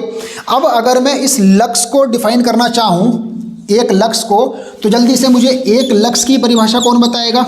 एक लक्स की परिभाषा हो जाएगी कि जब हम एक ल्यूमेन का फ्लक्स 1 मीटर स्क्वायर क्षेत्रफल पर डालेंगे तो वो हमारा 1 लक्स हो जाएगा। और लक्स का दूसरा नाम भी है, लक्स का दूसरा नाम होता है मीटर कैंडल। फिर से सुन लीजिए, लक्स का दूसरा नाम भी है मीटर कैंडल। तो अगर आपके, देखिए दिक्कत क्या है कि दुनिया बहुत पढ़ ली है आजकल, आप जो समझ के बैठे हो दुनिया बहुत ज़्यादा पढ़ ली है, कोई बच्चे नहीं पढ़े हैं आप जो डिप्लोमा करके निकलोगे तो सब उस्ताद बैठे हैं, गुरु बैठे हैं सबके सब। तो और वो जो एग्जामिनर हैं वो आपके भी गुरु हैं। एग्जामिनर को तो पता है ना कि सबके सब पढ़ लिख के आए हैं, तो वो कभी भी अगर इल्यूमिनेशन का यूनिट पूछेगा तो लक्स नहीं देगा, क्योंकि उसको पता है, बेवकूफ़ थोड़ी ना है, लक्स तो हर किसी को पता होता होगा, मतलब थोड़ा बहुत जो याद करेगा वो तो लक्स तो उसको पता हो ही जाएगा, वो देगा मीटर कैंडल। तो मीटर कैंडल भी लक्स का ही दूसरा रूप है, याद रखिएगा मीटर कैंडल। खैर, जब हम 1 लक्स को परिभाषित करेंगे तो 1 ल्यूमेन और 1 मीटर स्क्वायर का मतलब, अगर हम 1 ल्यूमेन का फ्लक्स 1 मीटर स्क्वायर एरिया पर डालेंगे तो वो हमारा 1 लक्स का इल्यूमिनेशन हो जाएगा। स्वाहा। ठीक, बताइए इल्यूमिनेशन तक खत्म, इल्यूमिनेशन तक हो गया। तो उसके बाद आप कुछ फैक्टर्स के बारे में मैं आपको सिखा दूंगा, जल्दी से बताइए। और एक और बता रहा हूँ, मीटर कैंडल, उसके बाद मीटर का यूनिट है, मीटर होता है आपका लंबाई का मात्रक। तो लंबाई का कोई और भी मात्रक अगर लगा दें और उसके आगे कैंडल लिख दें तो वो भी आपका इल्यूमिनेशन का ही यूनिट रहेगा, लक्स का ही रहेगा। क्या, जैसे मान लीजिए लिख दीजिए आप फुट कैंडल, फुट कैंडल। तो फुट कैंडल भी मीटर कैंडल का ही एक प्रारूप है, मीटर कैंडल लक्स का प्रारूप है, लक्स क्या है, इल्यूमिनेशन है। तो ये सारे के सारे इल्यूमिनेशन के, मैंने आपको इल्यूमिनेशन के 4 यूनिट आपके सामने रख दिए, lumen per metre square, lux, metre candle, foot candle. You can convert any unit into other unit. जैसे अगर मैं बात करूं बच्चों मीटर कैंडल की या फुट कैंडल की, तो जो आपका मीटर कैंडल होता है या फिर जो आपका फुट कैंडल होता है वो रहता है, 1 फुट कैंडल बराबर 10 लक्स अप्रोक्सीमेट रहता है। 1 फुट कैंडल को जब आप लक्स में कन्वर्ट करोगे तो लगभग 10 रहता है, 10.7। तो 1 फुट कैंडल FC = 10.7 लक्स। तो ये भी पूछा जा सकता है, याद नोट कर लीजिए एकदम। इतनी ज़्यादा इंपॉर्टेंट जानकारी मैं आपको दे रहा हूँ कि समझ लो कहीं नहीं मिलने की। तो जल्दी से बैच को ज्वाइन कर लो, वरना ये सारी जानकारी खोदोगे, ऐसी सारी यूटिलाइजेशन से बहुत सवाल पूछे जाते हैं बेटा और यूटिलाइजेशन सारा में, इसके बाद की सारी क्लासेस पेड हैं, केवल यही एक फ्री क्लास है, इसके बाद कोई भी फ्री क्लास आपको नहीं मिलेगी। और देखिए ये आपका 6 सेमेस्टर है, अगर यहाँ ढील बरती तो फिर कहानी ख़त्म। अगर आपने यहाँ ढील बरतेंगे तो फिर कोई भी कहानी नहीं हो पाएगी, ये याद रखिएगा। ये आपका 6 सेमेस्टर है, अगर आपने यहाँ पर थोड़ी बहुत, मतलब जितना सीरियस यहाँ पर ले लेंगे अपने आप को, उतना ही आपका फ़ायदा है भैया। बाकी आपका मन है कि आप कोर्स खरीदें ना खरीदें, है ना, लेकिन अगर आप 6 सेमेस्टर में सीरियस हो जाओगे तो फ़ायदे। और बाकी आप खुद इसकी इम्पोर्टेंस समझ लो, ऐसा नहीं है खुद की बुद्धि है थोड़ी बहुत, आप 6 सेमेस्टर तक जब पॉलिटेक्निक कर रहे हो, टेक्निकल कोर्स कर रहे हो, तो बुद्धि दूसरों से तो तेज़ी चलती है। चलिए इल्यूमिनेशन हो गया। अब मैं आपको अगली टर्म जो कि लाइट से रिलेटेड है जिसको समझाने वाला हूँ, उसका नाम है बेसिकली ब्राइटनेस। आपके ब्राइटनेस आप सब ने कॉमन वर्ड सुना होगा, या ऐसा भी कोई है जिसने ब्राइटनेस नहीं सुना? ब्राइटनेस को चमक कहते हैं या फिर चौंध भी कह सकते हैं, लेकिन चौंध का मतलब ग्लेयर होता है, अधिक ब्राइटनेस, मतलब एक क्वांटिटी से ज़्यादा ब्राइटनेस जब हो जाती है तो उसको बोलते हैं चकाचौंध, ग्लेयर, GLARE ग्लेयर होता है वो। खैर फिलहाल हम बात कर रहे हैं ब्राइटनेस की। ब्राइटनेस वर्ड से कोई भी अपरिचित नहीं होगा, इवन जिसका इस बात से कोई लेना देना ना हो वो भी ब्राइटनेस वर्ड से परिचित होता है। तो ब्राइटनेस बेसिकली रहता है कि जो आपके एरिया पर जो इंटेंसिटी रहती है वो किसी एंगल के साथ डाली जाती है। मतलब एक एंगल होता क्या है कि आप फ़ोन को अगर यहाँ से देखेंगे तो आपको उतना ब्राइट नहीं लगेगा, आप ऐसे देखेंगे तो थोड़ा ब्राइट लगेगा, मतलब काफ़ी ब्राइट लगेगा, और यहाँ से देखेंगे तो फुल ब्राइट लगेगा। मतलब आपने अपने फ़ोन की ब्राइटनेस की, अपने फ़ोन का एग्जांपल ले लीजिए, आप फ़ोन को ऐसे देखोगे तो उतना ब्राइट नहीं लगेगा, फिर ऐसे जैसे जैसे इसको लाओगे, जैसे जैसे एंगल बढ़ाओगे वैसे वैसे ब्राइटनेस बिल्कुल सामने से फुल ब्राइट लगता है। लॉजिकल बात है कि नहीं? तो बस ब्राइटनेस को सबसे पहले जान लो कि ब्राइटनेस को रिप्रेजेंट किससे करते हैं। तो बेसिकली ब्राइटनेस को रिप्रेजेंट करते हैं हमारा, ये जरूर जान लेना सब, ये टर्म बेसिक टर्म है, इसीलिए इस लेक्चर को इतना बड़ा किया है मैंने, क्योंकि ये जानना बहुत जरूरी है आपके लिए। बेसिकली ब्राइटनेस को रिप्रेजेंट करते हैं हम लोग एल से, कैपिटल एल से ब्राइटनेस को रिप्रेजेंट करते हैं। फॉर्मूला होता है इसका आई अपॉन ए कोस थीटा। थीटा मतलब प्लेन एंगल होता है, और ए मतलब एक एरिया है, और आई मतलब, आई क्या था बताओ? आई से तो अभी मैंने, अगर बात करें हम लाइट के रिस्पेक्ट में, तो लाइट के रिस्पेक्ट में मैंने आई क्या बताया था? क्या बताया था? जल्दी से नाम बताओ कि मैंने आई क्या बताया था। अभी हमने लाइट के या इल्यूमिनेशन के रिस्पेक्ट में आई को क्या डिनोट कर रखा है? आई से किस चीज़ को डिनोट कर रखा है? यही दिक्कत है, कितना जल्दी सब सब भूल जाते हो। ये ए कोस थीटा मैंने इसलिए लिखा है क्योंकि जिस एरिया पर वो लाइट आपकी प्रोड्यूस हो रही है, दरअसल उसको हम किसी एंगल से देखते हैं ना, हमेशा ऐसे करके, जैसे इस एंगल से देख रहे हैं या इस एंगल से देख रहे हैं, तो इसीलिए यहाँ पर एंगल का यूज़ किया गया है, वो है कोस थीटा। बस उस एंगल के कोसाइन को टेक किया जाता है, ठीक है। तो आई को हम रिप्रेजेंट कर रहे थे किससे? ल्यूमिनियस इंटेंसिटी से, ज्योति तीव्रता। याद आ गया क्या? भूल गए? ज्योति तीव्रता, इंटेंसिटी, ल्यूमिनियस इंटेंसिटी से हम लोग आई को रिप्रेजेंट कर रहे थे, ठीक है। चलिए, ब्राइटनेस का कॉन्सेप्ट क्लियर हो गया। मज़ा आया कि नहीं? तो मज़ा आ रहा है तो जल्दी से तुरंत से एकदम से ज्वाइन कर लो क्लास को। इसके मात्रक के बारे में और बात करो यार। हाँ, ऐसे कैसे हम आगे बढ़ गए? इसके मात्रक के बारे में बात की है, आप पूछते नहीं हो कुछ, कैसे बात बनेगी? चलो, इसके मात्रक के बारे में बात कर लेते हैं। तो जल्दी से इसका मात्रक बताओ, कौन बताएगा? इसका मात्रक केवल इस ऐसा ही मात्रक बता देंगे, ऐसा ही छोड़ो, फिलहाल इसका ऐसा ही मात्रक रहने देते हैं। फिलहाल के लिए आप बस इसका मात्रक निकाल कर दिखाओ मुझे, बात खत्म। इसका मात्रक निकाल कर दिखाइए बच्चों। कौन कौन इसका मात्रक निकाल सकता है? देखते हैं कौन कौन इसका मात्रक निकाल सकता है। इतना सिंपल सा तो है, आई मतलब ल्यूमिनस इंटेंसिटी, और ये पूरा का पूरा एक एरिया की तरह कंसीडर करो इसको। ये बेसिकली एरिया है, मतलब प्रोजेक्टेड एरिया कह सकते हैं इसको, प्रोजेक्टेड एरिया। याद रखिए, अगर यहाँ पर केवल थीटा लगा होता तब आप, अच्छा मैं अगर बोलूँ कि what is the unit of cos theta, फिर मैं बोलूँ कि what is the unit of theta, तो इनमें से कोस थीटा का यूनिट क्या होगा और थीटा का यूनिट क्या होगा? ये मेरा आज का सवाल है। जिसको आंसर होता हो वो मुझे व्हाट्सअप कर देना, ठीक। कोस थीटा का मात्रक क्या है और थीटा का मात्रक क्या है, इन दोनों के मात्रक बताने हैं, ठीक है। इन दोनों के मात्रक बताने हैं कि कोस थीटा का मात्रक क्या होगा और साइन थीटा का मात्रक क्या होगा, ठीक। चलिए, ये आप मेरा आज का सवाल है, इसको सब के सब आंसर कर देना, देखते हैं कितने लोग इसका आंसर कर पाएंगे। बाकी इसका यूनिट जो रहेगा भैया, वो रहेगा आपका आई का क्या रहता है? कैंडेला, और एरिया का रहता है मीटर स्क्वायर। तो इसका बन जाएगा कैंडेला प्रति मीटर स्क्वायर। अगर हम एरिया को मीटर स्क्वायर में ना लेके फुट स्क्वायर में लेंगे तो बन जाएगा कैंडेला प्रति फुट स्क्वायर, बात खत्म। वो तो डिपेंड करता है कि आप एरिया को किस में ले रहे हो, फुट स्क्वायर भी बन सकता है, ठीक है। तो ये भी यूनिट है, और ये भी आपका किसका? ब्राइटनेस का यूनिट है। याद रखिएगा अच्छे से, ब्राइटनेस का ये भी यूनिट है, ब्राइटनेस का ये भी यूनिट है। दोनों यूनिट ब्राइटनेस के हैं। एकदम अल्टीमेट कंटेंट आपको प्रोवाइड करा रहे हैं, अल्टीमेट। तो जल्दी से बैच को ज्वाइन कर लो, इससे पहले कि देर हो जाए, क्योंकि अगर मुझे लगा तो फिर मैं फीस बढ़ा दूंगा, ठीक। तो जल्दी से जल्दी बैच को ज्वाइन कर लीजिए, क्योंकि जितना जल्दी ज्वाइन कर लोगे उतना ही आपका फ़ायदा रहेगा भैया। चलिए, अब बढ़ते हैं अपने अगले कंटेंट की तरफ, अगले बेसिक टर्म जो कि आपकी इल्यूमिनेशन से रिलेटेड है।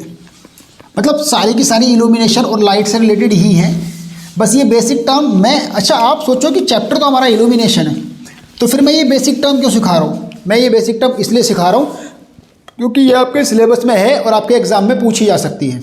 समझ में आई बात?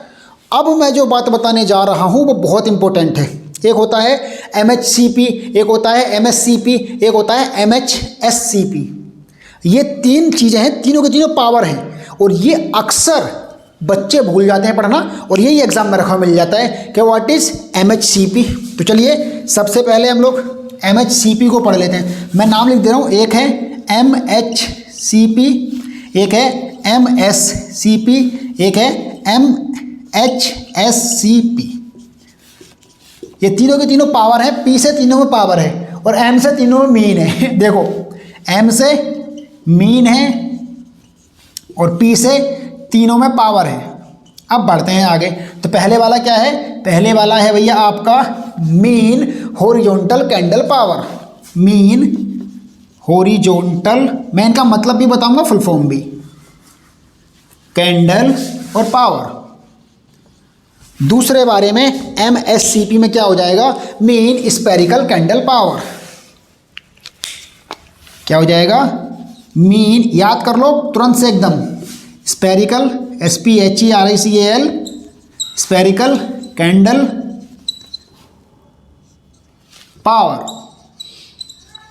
उसके बाद अब आप समझ सकते हो MHSCP mean horizontal and spherical candle power, या हेमी, सॉरी नहीं, हेमिस्पेरिकल, हॉरिजॉन्टल नहीं, हेमिस्पेरिकल आएगा इसमें।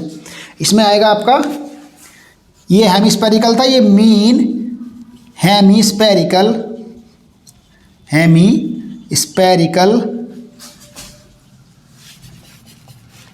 Candle power. तो बेसिकली 3 टर्म है जिनको जानना बहुत जरूरी था, इसलिए मैंने इन तीनों के नाम आपको बताए। तो MHCP mean horizontal candle power, MSCP mean spherical candle power और MHSCP mean hemispherical candle power.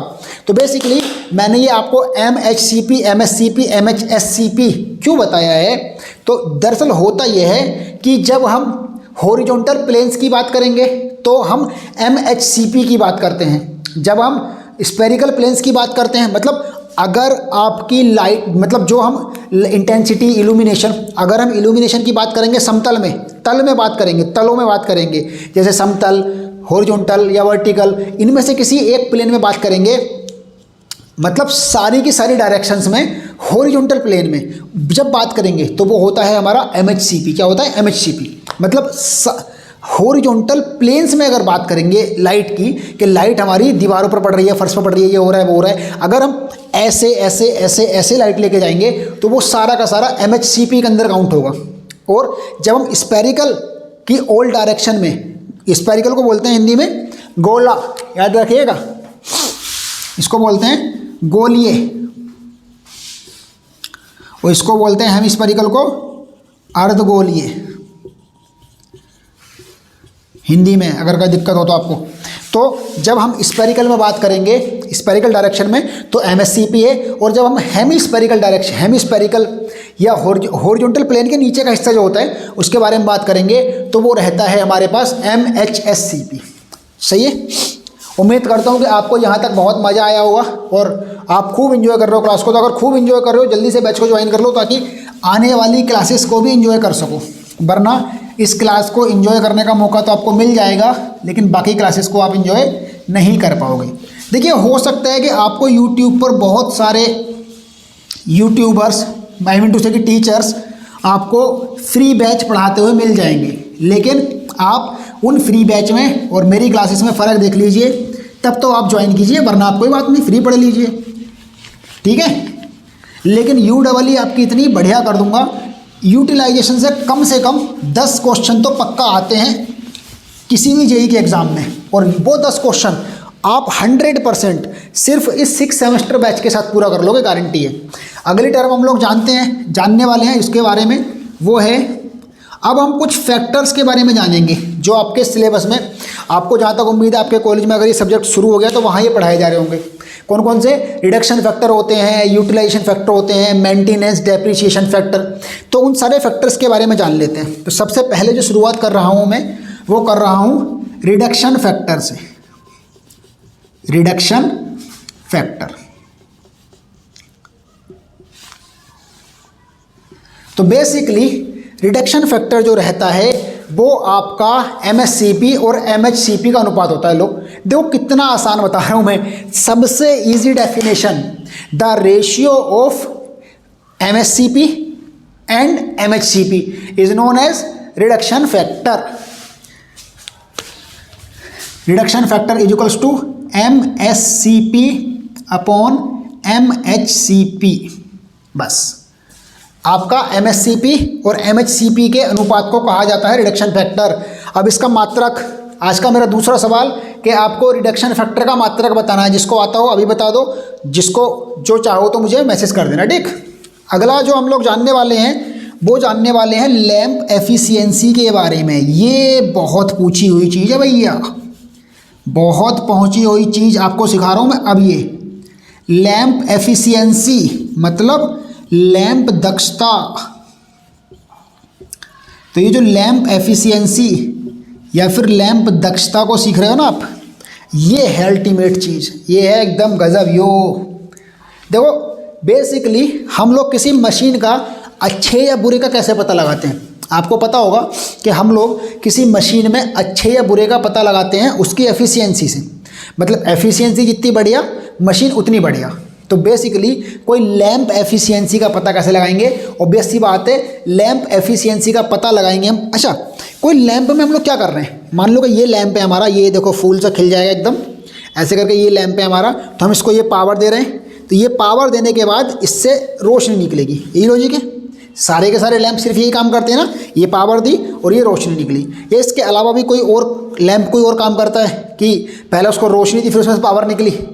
ऐसा कुछ हिसाब है? लैंप तो सिर्फ उसी चीज़ को बोलेंगे ना जो आपका कोई किसी एक प्रकार की इधर से एनर्जी देंगे उसको और दूसरी एनर्जी को कन्वर्ट कर देगा। मतलब कोई एक पावर दी जाएगी, दूसरी पावर मिलेगी, मतलब और उसको कोई इनपुट दिया जाएगा जो कि लाइट नहीं होगी, कोई और प्रकार का इनपुट होगा। और 100% लैंप से आउटपुट के रूप में ल्यूमिनियस फ्लक्स निकलेगा। तो एफिशिएंसी दरअसल उस पर निर्भर करती है कि हमने कितनी उसको पावर दी और कितना उससे ल्यूमिनियस फ्लक्स निकला। तो जरा बताओ, दुनिया भर की सारी एफिशिएंसी के फॉर्मूले क्या होते हैं? पढ़ा क्या है तुम लोगों ने? मुझे तो ये समझ नहीं आता। चलो बताओ जल्दी से, एफिशिएंसी का फॉर्मूला क्या होता है? चलो ये तो खैर काफ़ी लोगों को आता है। एफिशिएंसी का फॉर्मूला होता है आउटपुट अपॉन इनपुट, है ना? आउटपुट अपॉन इनपुट होता है ना।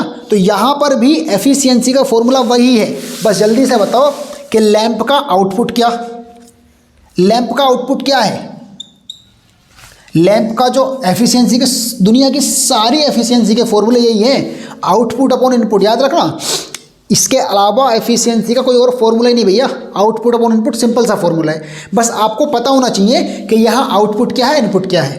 तो लैंप का जो आउटपुट होता है वो मैं आज ही की क्लास में कम से कम 100 बार से ज़्यादा बोल चुका हूँ। वो होता है ल्यूमिनियस फ्लक्स।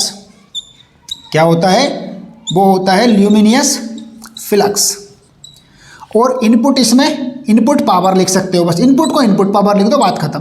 क्योंकि वैसे तो इलेक्ट्रिसिटी है लेकिन हम उसको इनपुट पावर ही लिख दे रहे हैं। तो ल्यूमिनियस फ्लक्स बेसिकली ये हमारा हो गया लैंप एफिशिएंसी।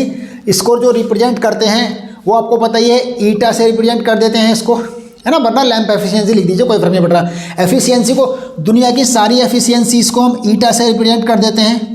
देखिए कुछ चीज़ें तो कॉमन है, दुनिया की सारी एफिशिएंसी के फॉर्मूले होते हैं आउटपुट अपॉन इनपुट। दुनिया की सारी एफिशिएंसी को ईटा से रिप्रेजेंट करते हैं। बस आपको पता होना चाहिए कि यहाँ पर आउटपुट क्या है और इनपुट क्या है भैया, और बस लगा दो जोर। आप जल्दी से इसका मात्रक बता दो मुझे, इसका मात्रक बताओ, एफिशिएंसी का मात्रक। हाँ, कुछ लोग कहते हैं कि एफिशिएंसी का मात्रक नहीं होता, ठीक है, लेकिन यहाँ तो मात्रक है, देखो। चलो बताओ जल्दी से। अब आप बोलोगे कि सर आउटपुट पावर और इनपुट पावर दोनों, फिर मात्रक कैसे हो गए? तो भैया मैं ये कहना चाह रहा हूँ कि अगर आउटपुट और इनपुट, मान लो कि इनपुट पावर इलेक्ट्रिकल है और आउटपुट पावर लाइट है, तो दोनों के अलग अलग मात्रक है नहीं है, तो फिर यहाँ मात्रक हो सकता है। लेकिन ट्रांसफॉर्मर की एफिशिएंसी में आप लोग बोलोगे कि ट्रांसफॉर्मर की एफिशिएंसी में कोई मात्रक नहीं होता, तो वहाँ पर ट्रांसफॉर्मर में आउटपुट में भी इलेक्ट्रिकल पावर होती है और इनपुट में भी इलेक्ट्रिकल पावर होती है, इसीलिए इलेक्ट्रिकल पावर से इलेक्ट्रिकल पावर कट जाती है। बेसिकली यहाँ मैं जो मात्रक बनाऊंगा वो भी हो सकता है कट जाए, लेकिन बहुत लंबा खींचने के बाद कटेगा, अभी तुरंत नहीं कट जाएगा, क्योंकि ये दोनों अलग अलग प्रकार की पावर हैं, एक इलेक्ट्रिकल एक लाइट। तो इसीलिए इसका मात्रक होता है ल्यूमिनियस फ्लक्स को किससे रिप्रेजेंट करते हैं हम लोग? ल्यूमेन से। और इलेक्ट्रिकल को वाट मान लो या किलो वाट मान लो, फिलहाल हम वाट मानते हैं क्योंकि छोटी चीज़ छोटी बात, छोटे लोग हैं छोटी बात करते हैं, इसीलिए भैया ल्यूमेन पर वाट इसका मात्रक होता है। तो इसका मात्रक क्या हो गया? इसका मात्रक हो गया हमारा ल्यूमेन प्रति वाट।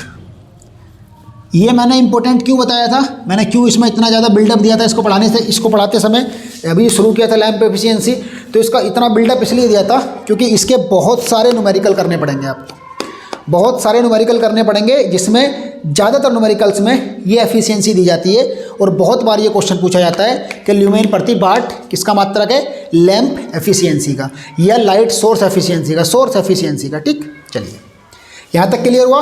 अब बढ़ते हैं अगली टर्म के ऊपर। बताइए अगर यहाँ तक आपका क्लियर हो गया तो हम लोग आगे बढ़ें। यहाँ तक कोई दिक्कत, किसी को परेशानी? सही है, फिर बढ़ते हैं आगे और हम पढ़ेंगे स्पेस हाइट रेशियो। क्या पढ़ते हैं?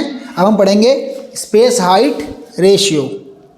ठीक है गाइस, तो चलिए फिर स्पेस हाइट रेशियो को पढ़ लेते हैं हम लोग। अब तो देखिए, इतने ज़्यादा कम समय में मैंने इतना ज़्यादा कंटेंट आपको दे दिया कि आप सोच भी नहीं सकते इस बात को बेटा। और ये सोचोगे फिर जब आप सारी क्लासेस लोगे मेरी तो कितना कुछ मिलेगा। 100% UEE तो कुछ इस प्रकार से पढ़ाने वाला हूँ ना मैं कि आपको जेई का एक भी क्वेश्चन नहीं बचेगा। अगर बच जाए तो मुझसे पूछ के बच जाए। किसी भी जेई में, जूनियर इंजीनियर के किसी भी एग्ज़ाम में आया हुआ UEE का एक भी क्वेश्चन नहीं बचने देंगे। और वैसे ही मेंटेनेंस रिपेयर वाला तो एक भी क्वेश्चन नहीं बचेगा। और EED का तो आपको पता ही है, बचने का नाम ही नहीं बनता कोई भी। चलिए अब बात करते हैं हम लोग अगली बेसिक टर्म की। आज मैं बेसिक टर्म सारी ख़त्म कर दूंगा और आज हम लोग, अब मैंने जैसे कि बोला था क्लास में, हम लोग इस क्लास को अपना स्टडी करेंगे इल्यूमिनेशन के लॉज तक। मतलब कि जहाँ पर लॉज ऑफ इल्यूमिनेशन शुरू होंगे वहाँ पर इसको ख़त्म कर देंगे हम। उसके बाद का टर्म अगली क्लास से, जो कि अभी काफ़ी दूर है, सबर रखो, अभी कम से कम आधे घंटे बाद उसका नंबर आएगा। ठीक, तो अगला टर्म है हमारा स्पेस हाइट रेशियो। स्पेस का मतलब वही, इसको छोड़ो हिंदी में क्या लिखना है। स्पेस मतलब जगह, हाइट ऊंचाई, अनुपात। तो स्पेस हाइट रेशियो क्या है? जरा जहाँ बैठ के, जिस कमरे में बैठ के आप ये क्लास देख रहे हो, अपने अपने कमरों में, अपने घर में बैठ के जो क्लास देख रहे हो, तो जल्दी से जरा देखो कि आपके घर में बल्ब कहाँ कहाँ लगे हैं। एक इधर लगा है, एक इधर लगा है। अगर एक ही दीवार पर 4 बल्ब लगे हैं तो उनके बीच में कुछ डिस्टेंस और कुछ हाइट गैप रहता है। तो बेसिकली 2 कॉन्टीन्यूअस लैंप के बीच में, जो 2 कॉन्टीन्यूअस लैंप होते हैं एडजेसेंट, एडजेसेंट का मतलब होता है लगातार आने वाले या संलग्न। जैसे मान लो कि ये अगर हम एक चतुर्भुज बना दें ऐसे करके, तो इसकी इन दोनों भुजाओं को एडजेसेंट भुजाएं कहा जाता है, संलग्न भुजाएं कहा जाता है, एडजेसेंट साइड कहा जाता है। तो बेसिकली 2 लगातार लगने वाले लैंप के बीच में कुछ जगह और कुछ ऊंचाई छोड़ी जाती है। तो बस वो जगह और जो ऊंचाई जिस अनुपात में छोड़ी जाती है उसे कहा जाता है स्पेस हाइट रेशियो। सिंपल सी बात। और इसका फॉर्मूला है, जल्दी से लिख लीजिए। इसका फॉर्मूला बिल्कुल सिंपल, कि बस हॉरिजॉन्टल डिस्टेंस और वर्टिकल डिस्टेंस, दैट्स ऑल। इसका फॉर्मूला बढ़ेगा, इसका फॉर्मूला है कि horizontal distance between 2 adjacent lamp. Adjacent lamp मतलब लगातार लगने वाला लैंप, कॉन्टिन्यूअस लैंप। तो इसको हिंदी में लिख रहा हूँ ताकि सब लोग अच्छे से समझ पाएँ। तो 2 लगातार लैंपों के बीच क्षैतिज दूरी और अपॉन में, मतलब horizontal distance between 2 adjacent lamp, मतलब 2 लगातार लैंपों के बीच की क्षैतिज दूरी जो है, उसके बाद जो हाइट है, मतलब height of the lamp of the working plane, मतलब जिस प्लेन पर हम लोग काम करने वाले हैं उसकी हाइट। क्या? कार्यतल, वर्किंग प्लेन, कार्यतल से लैंप की ऊंचाई। भैया मैं ना ज़्यादा फालतू टाइम वेस्ट नहीं करता एक ही बात को 4-4 बोल के, 4-4 बार बोल के। इसीलिए मेरी आदत है थोड़ा फास्ट पढ़ो, ताकि दुनिया इतनी स्लो बची नहीं है। अगर तुम स्लो मोशन में पढ़ते रह जाओगे तो हर कोई पीछे वाला 3 इडियट का डायलॉग है ना कि तुम धीरे चलोगे तो पीछे वाला तुम्हें कुचल के आगे निकल जाएगा। और ये सच्ची बात है, धीरे चलोगे तो पीछे वाला कुचल के आगे निकलना है, इसलिए तेज चलना पड़ता है। तो space height ratio is that ratio between the distance between 2 adjacent lamp and the height of lamp by working plane. कार्यतल से लैंप की ऊंचाई और 2 लगातार लैंप के बीच की क्षैतिज दूरी को ऊपर रखो, नीचे ऊंचाई को रखो, ये आपका कहलाता है स्पेस हाइट रेशियो। ठीक, आगे बढ़ते हैं हम लोग और बात करते हैं अपने यूटिलाइजेशन फैक्टर की। कोई दिक्कत, कोई परेशानी यहाँ तक?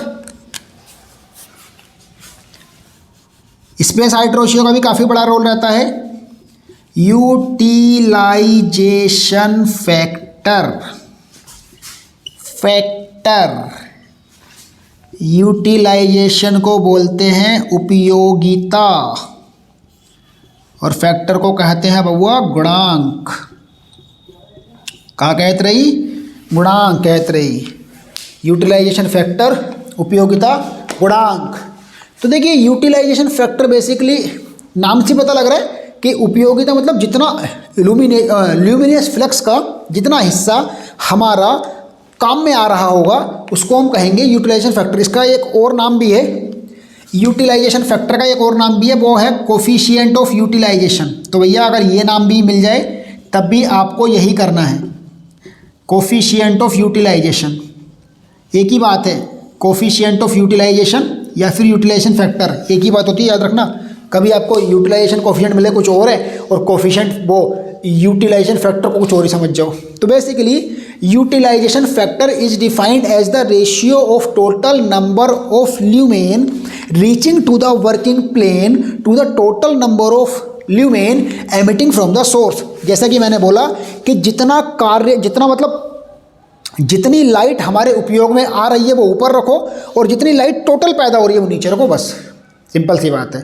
मतलब जितनी लाइट, जितने ल्यूमेन लाइट हमने काम में ली वो, और जितने ल्यूमेन लाइट हमारी पूरी बल्ब से निकली वो। अच्छा ये बेस्ट कैसा होगा? देखो मान लो कि आपकी दीवारों का रंग भी है, मान लो कि आप काले रंग की दीवारों के बीच में बैठ के पढ़ रहे हैं और एक आदमी सफ़ेद रंग की दीवारों के बीच में बैठ के पढ़ रहा है। तो आपको पता है ना कि वाइट जो होता है वो मोस्ट रिफ्लेक्टिंग कलर होता है और ब्लैक जो होता है वो मोस्ट ऑब्जर्विंग कलर होता है। याद रखना, ब्लैक सबसे ज़्यादा अवशोषित करने वाला रंग है और वाइट सबसे ज़्यादा रिफ्लेक्ट करने वाला रंग है।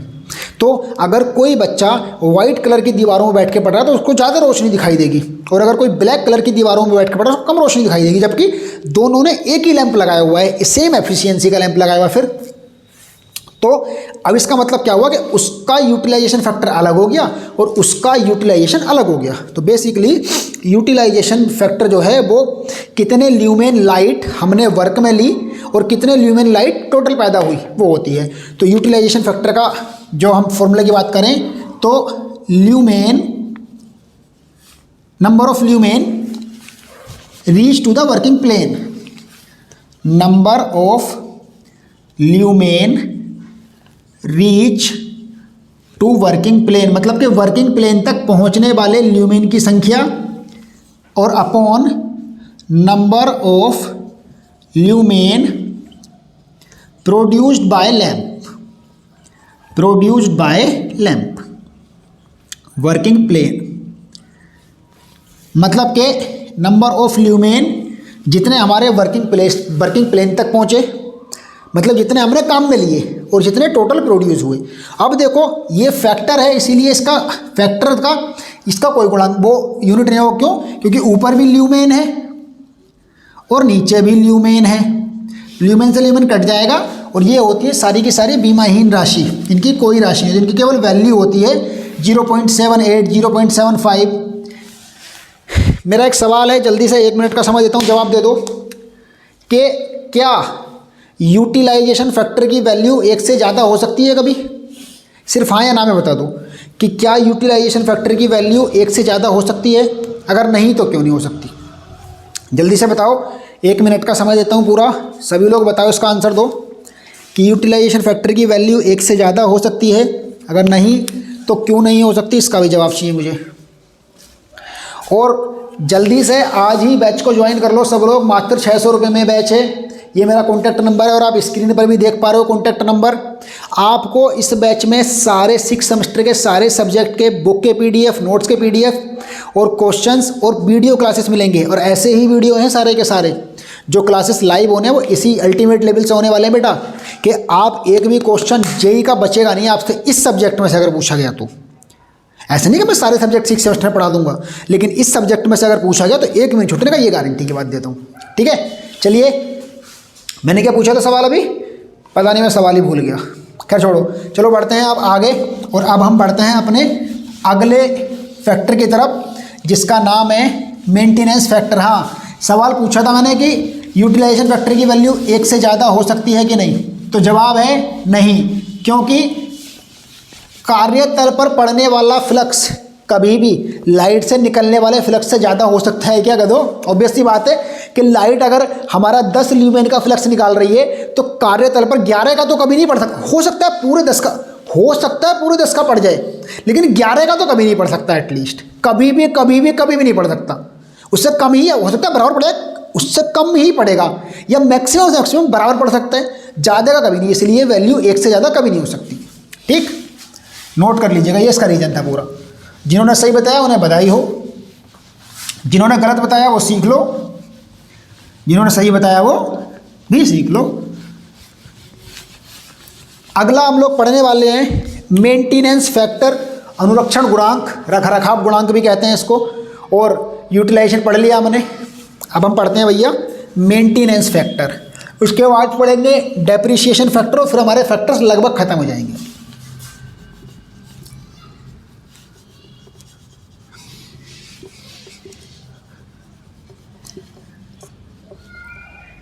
मेंटेनेंस फैक्टर, इसको हिंदी में अनुरक्षण गुणांक या फिर रखरखाव गुणांक भी कहते हैं। अनुरक्षण गुणांक या फिर रखरखाव गुणांक भी कहते हैं। तो नाम बेसिकली तो नाम से ही पता लग जाती है जैसे चीज़ें। तो रखरखाव मतलब जैसे कि हम उसकी चीज़ों को मेंटेनेंस करते हैं, तो maintenance factor is defined as the ratio of illumination under normal working condition और to the illumination when everything is clean. मतलब कि एक तो जब लाइट सोर्स पर धूल जम जाती है, जैसे कि ये मेरी ट्यूबलाइट इतनी सारी लगा रखी है, धूल जम गई है इन पे, तो लाइट कम आ रही है, इनको चिकना कर देंगे, एकदम साफ कर देंगे, रगड़ रगड़ के ये साफ कर देंगे, तो बहुत जब बढ़िया रोशनी आने लगेगी। तो बेसिकली मेंटेनेंस फैक्टर उन दो इल्यूमिनेशंस का अनुपात है। एक जब इल्यूमिनेशन वर्किंग नॉर्मल कंडीशन, मतलब जब सब कुछ धूल वूल जमी हुई है हल्की फुल्की, और दूसरा जब बिल्कुल क्लीन हो, तब दीवारों पर भी बिल्कुल क्लीन हो, दीवारें बिल्कुल चिकनी हो, एकदम सफ़ेद रंग की हो, और दूसरा जो नॉर्मल वर्किंग कंडीशन था, हल्की फुल्की धूल जमे होना, ये सब चीज़ें। तो बस इसका मतलब क्या हो गया, illumination under normal condition working और when illumination everything is clean. तो इसका फॉर्मूला है इल्यूमिनेशन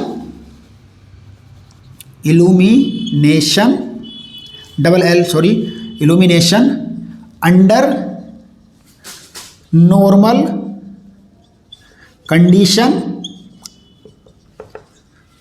और upon illumination when everything is clean. मतलब जब सब कुछ साफ है, एकदम चिकना है भैया, आपकी शक्ल की तरह, मतलब आप में से कुछ की शक्ल की तरह, कुछ की शक्ल तो छोड़ो, जैसे दाढ़ी वाड़ी रहती है हम लोग की तो इतनी अच्छी नहीं लगती, लेकिन लड़कियों की शक्ल बहुत अच्छी लगती है, एकदम उनकी स्मूथ रहती है, सब कुछ क्लीन। तो वैसे ही illumination under normal condition, illumination when everything is clean. ठीक, और इसकी वैल्यू भी बताओ, क्या इसकी वैल्यू भी कभी 1 से ज़्यादा हो सकती है? ऑब्वियस सी बात है, इसकी वैल्यू भी कभी 1 से ज़्यादा नहीं हो सकती, क्योंकि धूल वूल जमने से वैल्यू हमेशा, मतलब इल्यूमिनेशन हमेशा कम ही होगा, बढ़ तो सकता नहीं ना। ऑब्वियस सी बात है, जब बिल्कुल चिकना है, जब धूल वूल जम गई तो धूल डस्ट वगैरह जमने से इल्यूमिनेशन बढ़ेगा कम होगा? ऑब्वियस सी बात है भैया, कम ही होगा। तो हमको अगर अपना मेंटेनेंस फैक्टर बढ़िया रखना है तो वो हमको धूल वगैरह उस पर बिल्कुल साफ रखनी चाहिए। तो मेंटेनेंस फैक्टर की वैल्यू लगभग इतना ज़्यादा नुकसान नहीं होता, इससे लगभग 0.8 से लेकर के 1 तक हो सकती है। मतलब 1 से ज़्यादा नहीं हो सकता, कि 0.8 के अराउंड रहती है, 0.8 0.9 ऐसे रहती है। तो अगर आपको मेंटेनेंस फैक्टर की वैल्यू कभी खुद से लेनी पड़ जाए तो आप 0.8 या 0.9 ले सकते हो। ठीक, और इसको अगर इम्प्रूव करना है तो इसको इम्प्रूव करने के लिए आपको अपने सारे के सारे लाइट सोर्सेस को एकदम क्लीन रखना चाहिए, एकदम चिकना रगड़ रगड़ के ऐसे ये साफ़ करते रहा करो, समझ गए? जो बल्ब हैं अभी जाकर साफ़ करो, और चिकना दिखाई देगा, दीवारों पर पोंछा मारो और बढ़िया दिखाई देगा, फिर आपको पढ़ने में और मज़ा आएगा। ठीक है, चलिए अब बढ़ते हैं अगले फैक्टर की तरफ। इसका नाम है डेप्रिसिएशन फैक्टर, ह्रास गुणांक इसको बोलते हैं, ह्रास गुणांक। किधर गया मार्कर, ये रहा। अगला फैक्टर है हमारा डेप्रीशिएशन फैक्टर।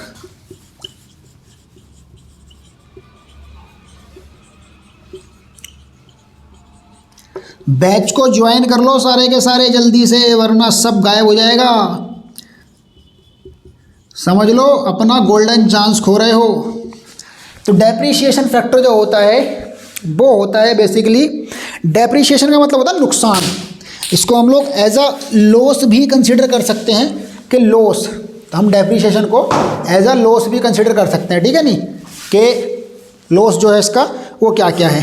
तो समझ सकते हैं कि जितनी रोशनी उससे पैदा हुई और जो लॉस हुआ। वैसे भी इसको मैं ज़्यादा लंबा चौड़ा घुमाऊंगा नहीं, मेंटेनेंस फैक्टर का रेसिप्रोकल होता है, बात खत्म। इसको लिख सकते हैं the depreciation factor is reciprocal of maintenance factor. Maintenance factor जितना बढ़िया, डेप्रीशिएशन फैक्टर उतना कम। मतलब डेप्रीशिएशन फैक्टर वो ये है कि ये धूल भूल जमने के कारण जितना लाइट का नुकसान होता है वो हमारा डेप्रीशिएशन फैक्टर कहलाता है, और ये हमेशा एक से ज़्यादा इसकी वैल्यू होती है। लिख लीजिएगा, डेप्रीशिएशन फैक्टर की वैल्यू हमेशा एक से ज़्यादा आती है, ठीक है। Depreciation factor is defined as the ratio of initial illumination to ultimate mentioned illumination on the working plane. मतलब के इसका प्रॉपर फॉर्मूला लिखेंगे तो वो हो जाएगा इल्यूमिनेशन इनिशिएटेड, मतलब इनिशिएटेड का मतलब जितना इल्यूमिनेशन बना है, और अपॉन में आएगा अपॉन में आएगा वर्किंग इल्यूमिनेशन। समझ रहे हो ना बात को, क्या कहना चाह रहा हूं मैं, कि मतलब जितना इल्यूमिनेशन किसी लाइट सोर्स ने बनाया वो ऊपर रखा जाएगा, और जितना हमने काम में लिया वो नीचे रखा जाएगा, बस। और दूसरी भाषा में अगर इसको कहें तो ये मेंटेनेंस फैक्टर का उल्टा होता है। और दूसरी बात, इल्यूमिनेशन जितना बना है, जितना काम में लिया वो हमेशा कम होगा, इसीलिए इसकी वैल्यू हमेशा एक से ज़्यादा होगी, ग्रेटर देन 1, सॉरी, एक से ज़्यादा, हमेशा एक से ज़्यादा। ये याद रखने वाली बात थी। ऐसा क्वेश्चन पूछ लेता है जेईई के एग्जाम में, तो बहुत ही बार पूछता है कि इनमें से किस फैक्टर की वैल्यू हमेशा एक से ज़्यादा होती है, तो तुरंत से आंसर कर दो डेप्रीशिएशन फैक्टर। समय बचाएगा बहुत, अगर मेरी क्लास से पढ़ोगे तो बहुत समय बच जाएगा। बाकी पढ़ा तो बहुत रहे, ऐसे ही कर देंगे टाइम पास सब। और डेप्रीशिएशन फैक्टर का जो हमारा डेप्रीशिएशन फैक्टर रहता है वो 1 मेंटेनेंस फैक्टर होता है, याद रखिएगा। Depreciation factor is 1 maintenance factor, और इसकी वैल्यू हमेशा हमेशा हमेशा एक से ज़्यादा, एक से कम इसकी वैल्यू कभी भी नहीं हो सकती, कभी भी नहीं हो सकती, ठीक है। उसके बाद कुछ फैक्टर और हैं, इनके बारे में भी बता देते हैं। एक रहता है बेस्ट लाइट फैक्टर, नाम लिखूंगा और समझा दूंगा इनके बारे में। मतलब आपके सिलेबस में इतने ज़्यादा खास डिटेल डिस्कस नहीं किया गया इनको, लेकिन जितने अभी तक पढ़े हैं ये बहुत ज़रूरी थे। लेकिन फिर भी जेईई के एग्ज़ाम के लिए आपको मैं उनके बारे में बताऊंगा ज़रूर। क्या है बेस्ट लाइट फैक्टर?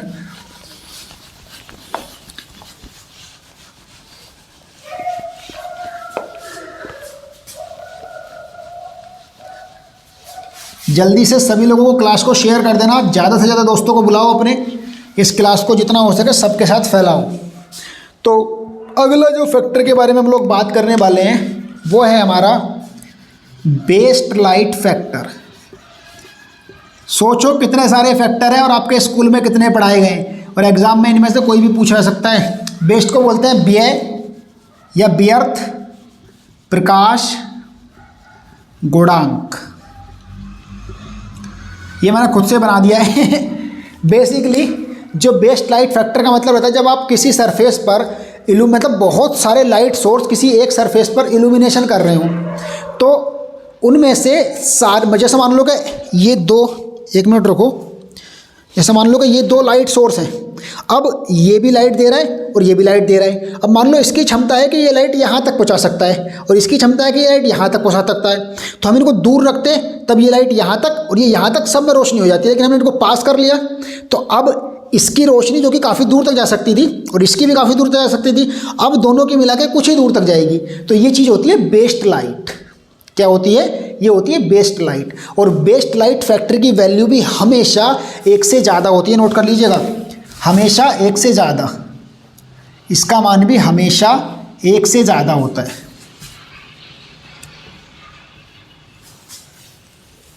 क्योंकि जितनी दूर तक वो नॉर्मल, अगर वो दोनों प्रॉपर डिस्टेंस पर लगे होते तो जितनी दूर तक वो पहुंचा देते लाइट को पास में, उतनी दूर तक कभी नहीं पहुंचा सकते। इसलिए हमेशा ऊपर वाला मान बड़ा, नीचे वाला मान छोटा, इसलिए 1 से ज़्यादा वैल्यू होती है।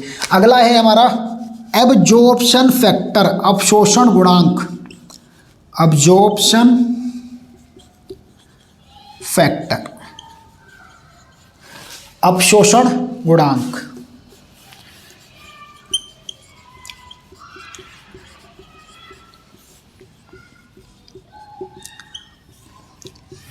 ये भी नहीं पढ़ाया होगा, मैं गारंटीड कह रहा हूँ कि आपके कॉलेज में टीचर्स ने ये भी नहीं पढ़ाया होगा। कोई बात नहीं, लेकिन कोई बात नहीं, रोहित सर हैं, अभी आपको हर चीज़ पढ़ाएंगे, बिल्कुल चिंता मत करो भैया। अभी तो आपको रिफ्लेक्शन फैक्टर के बारे में बताऊंगा और फिर हम ख़त्म कर देंगे, बीम फैक्टर के बारे में पढ़ के ख़त्म कर देंगे, ठीक है। तो चलिए आगे बढ़ते हैं। देखिए बेसिकली जो हम बात कर रहे हैं एब्जॉर्प्शन फैक्टर की, अवशोषण गुणांक की, इसका भी नाम से पता लग रहा है कि जितनी लाइट अवशोषित कर लेता है और जितनी लाइट टोटल प्रोड्यूस होती है, मतलब कि the number of total lumen available after absorption and the total lumen given out by the lamp. मतलब कि जैसे मान लो कि लैंप ने अगर हमारे पास 15 ल्यूमेन निकाले, 15 ल्यूमेन का फ्लक्स निकाला और हमारी दीवार का रंग था काला, लैंप ने 15 ल्यूमेन का फ्लक्स निकाला, दीवार का रंग था काला, दीवार ने 5 ल्यूमेन को एब्जॉर्ब कर डाला, आपका बचा कितना, 10 ल्यूमेन।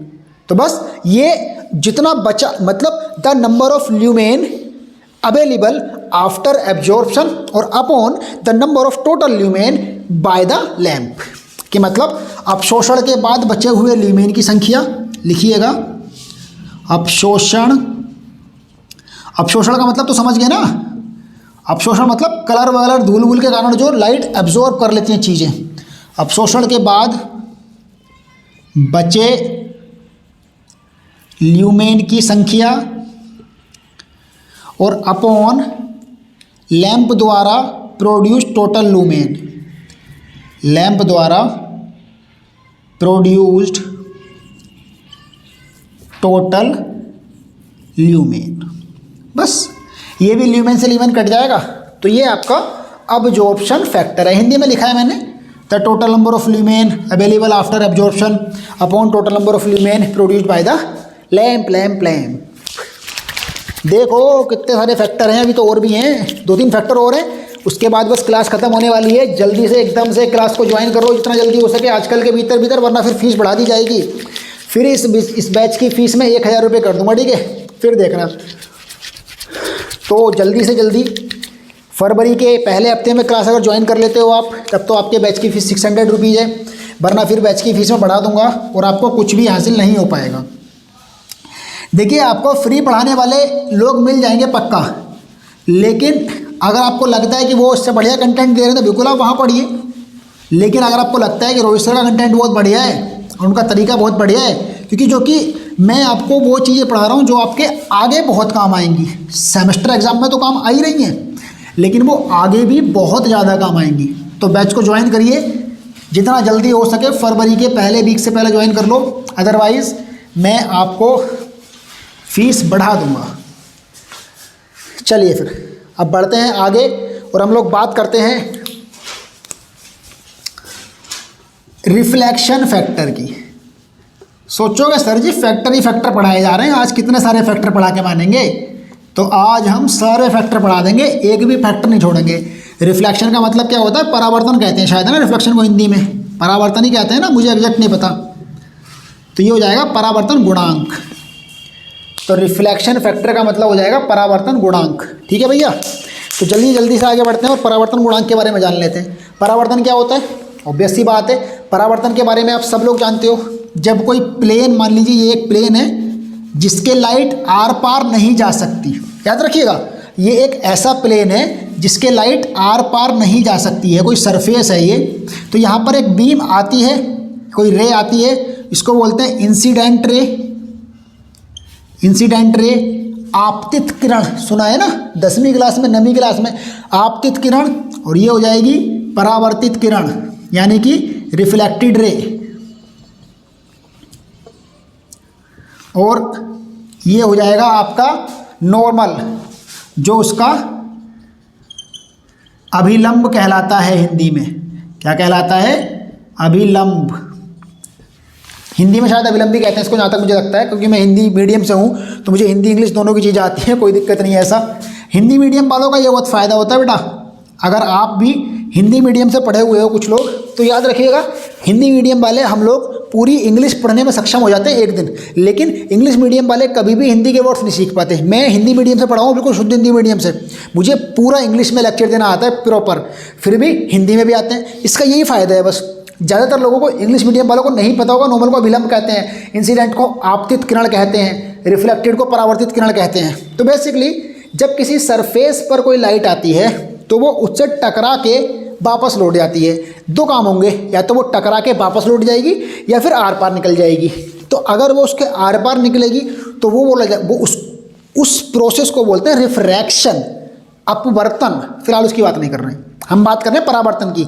जैसे कि आपको कोई ऑब्जेक्ट सिर्फ तभी दिखाई देता है जब वहाँ से लाइट प्रोड्यूस हुई और लाइट उस सरफेस पर पड़ने के बाद आपकी आंखों पर वापस से रेटिना पर आकर पड़ी, तब आपको वो ऑब्जेक्ट, लाइक मुझे ये सामने वाला कैमरा, ये ट्यूबलाइट, ये विंडो, ये गेट, ये क्यों दिखाई दे रहे हैं? क्योंकि जो लाइट प्रोड्यूस हुई है लाइट सोर्स से, पहले वो उन सरफेस पर जा रही है, फिर मेरी आइस पर पड़ रही है, इसलिए मुझे वो सब्जेक्ट ऑब्जेक्ट सही ठीक ठाक दिखाई दे रहे हैं।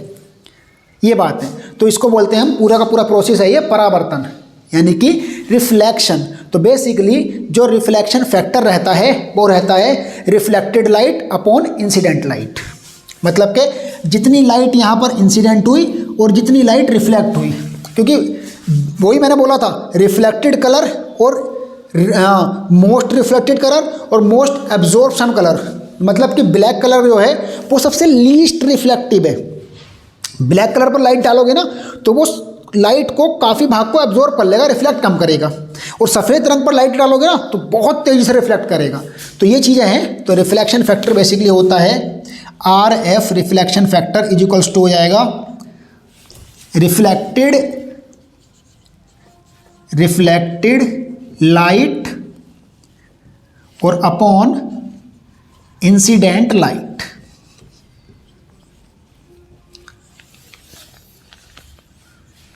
और इसकी वैल्यू भी हमेशा हमेशा हमेशा 1 से कम होती है। लिख लो, हमेशा 1 से कम, 1 से ज़्यादा कभी नहीं हो सकती, क्योंकि जो लाइट रिफ्लेक्ट होगी वो ज़्यादा तो रिफ्लेक्ट नहीं हो सकती, कम ही होगी थोड़ी बहुत। ठीक है नहीं? चलिए फिर यहाँ तक समझ में आ गया। अब बस एक प्रकार का फैक्टर और समझाता हूँ जिसके परिभाषा देना काफ़ी रहेगा, उसका नाम यहाँ पर लिख देता हूँ मैं, उसको ऐसी ओरल समझा दूँ आपको मैं, और फिर हमारे सारे फैक्टर्स ख़त्म। एक न्यूमेरिकल कराने के बाद आज की इस क्लास को भी विराम देंगे। क्लास लेकिन बहुत अल्टीमेट है, जितना हो सके इस क्लास को सबसे शेयर मार दो और जितना जल्दी हो सके बैच को ज्वाइन कर लो तुरंत, क्योंकि बैच ये आखिरी क्लास था, इसीलिए मैंने इतना लंबा पढ़ाया ताकि आप लोग आराम से काफ़ी कुछ सीख लो फ्री में भी। वरना ये समझ लीजिए ये 1.5-2 घंटे का क्लास मैं 3 क्लासेस, मैं इस पूरे सेक्शन को 3 क्लासेस में पढ़ाता, लेकिन मैंने आपको ये इसलिए एक क्लास में दिया है ताकि बेटा आपका भी थोड़ा बहुत भला हो जाए बेचारा। मैं चाहता नहीं ना, मैं चाहता हूँ कि जितना ज़्यादा से ज़्यादा लोगों को भला कर सकूँ उतना कर दूँ, लेकिन दिक्कत ये है बच्चों कि मेरा तो उससे ज़्यादा का तो इलेक्ट्रिसिटी का बिल आ जाएगा अगर आपको फ्री पढ़ाऊँगा। तो बात ये है बस, तो काफ़ी ज़्यादा फ्री पढ़ा रहा हूँ आपको, ऐसा नहीं है, काफ़ी दिन से फ्री पढ़ा रहे हैं।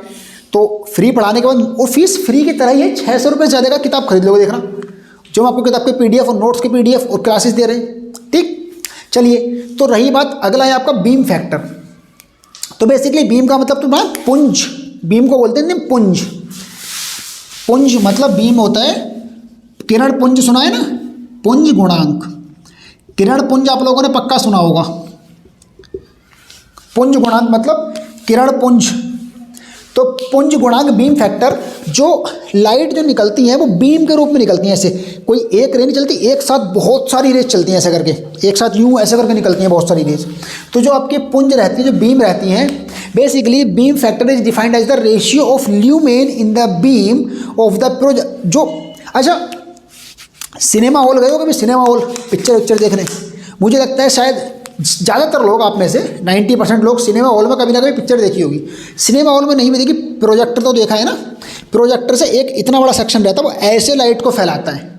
तो प्रोजेक्टर से बेसिकली लाइट बीम निकलते हैं, रेज बीम निकलते हैं। तो बेसिकली एक प्रोजेक्टर से जितनी बीम निकलती हैं और जितनी बीम किसी सरफेस पर पड़ती हैं उसको कहते हैं फैक्टर, उनके अनुपात को कहते हैं फैक्टर। बेसिकली इसकी वैल्यू 0.3 से 0.6 के बीच में होती है। याद रखिएगा, बीम फैक्टर की वैल्यू 0.3 से 0.6 के बीच में होती है। बेसिक मैं बस आपको ये सारे फैक्टर इसलिए पढ़ाए क्योंकि आपको छोड़ना कुछ नहीं है, आपको कुछ भी नहीं छोड़ना है। क्योंकि जेईई के एग्जाम में कोई बालक नहीं बैठे, नन्हे मुन्ने बालक जाके पेपर नहीं देते। वहाँ पर जो चीज़ें पूछी जाती हैं वो अपर लेवल से पूछी जाती हैं। इनमें से एक भी क्वेश्चन नहीं बचेगा, 100%। कोई से भी फैक्टर से क्वेश्चन आए मैंने सारे पढ़ा दिए। तो चलिए बच्चों, अब हम बस एक दो न्यूमेरिकल निपटा लेते हैं अपने, और सारे के सारे फैक्टर्स और लाइट से रिलेटेड बेसिक कॉन्सेप्ट हमारे सारे खत्म हो जाएंगे आज। और अगली क्लास में हम लोग स्टडी करेंगे लॉज ऑफ इल्यूमिनेशन का, जो कि दो हैं। एक है इनवर्स स्क्वायर लॉ, एक है वही जो था आपका लेवर्ड्स लॉ। तो हम लोग सिर्फ उनका स्टडी करेंगे बाद में। कोसाइन वाला,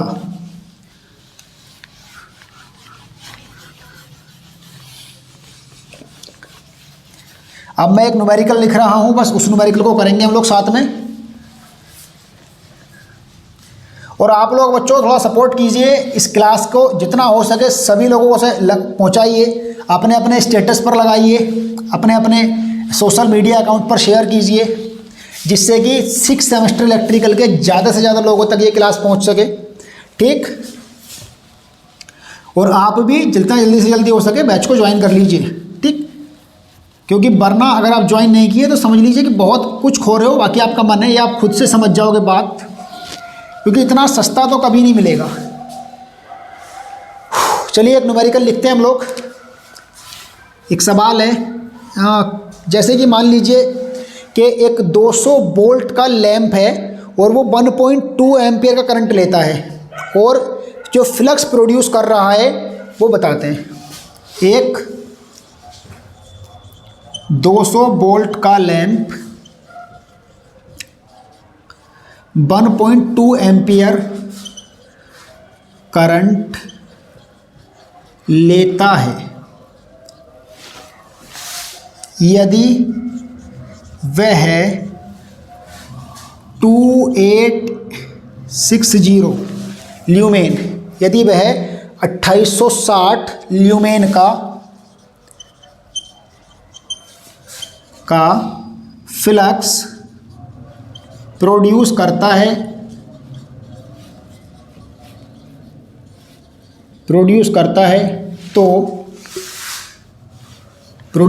है, तो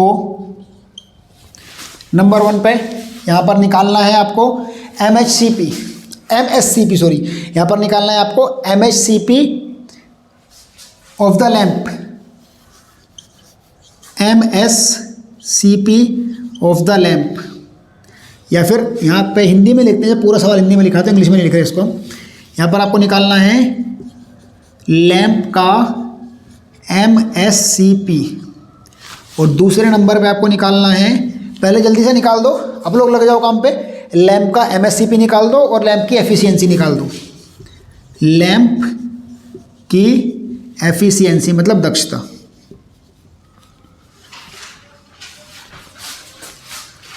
जल्दी से निकाल दो, फिर मैं दूसरा सवाल दे दूँ आपको, निकालो। देखिए सवाल है कि एक लैंप 200 वोल्ट का है, 1.2 एम्पियर करंट लेता है, 1.2 एम्पियर करंट लेता है, और वह 2860 ल्यूमेन का फ्लक्स प्रोड्यूस करता है।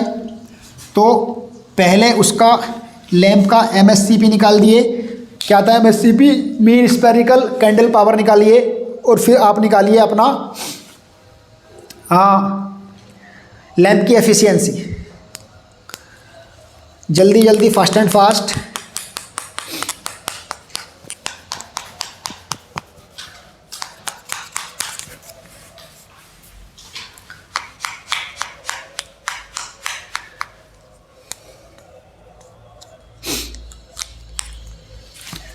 MHCP का फॉर्मूला क्या था बताइए जल्दी से मुझे। क्या था आपका एमएससीपी का फॉर्मूला बताओ बच्चों? Mean spherical candle power. क्या फॉर्मूला था एमएससीपी का?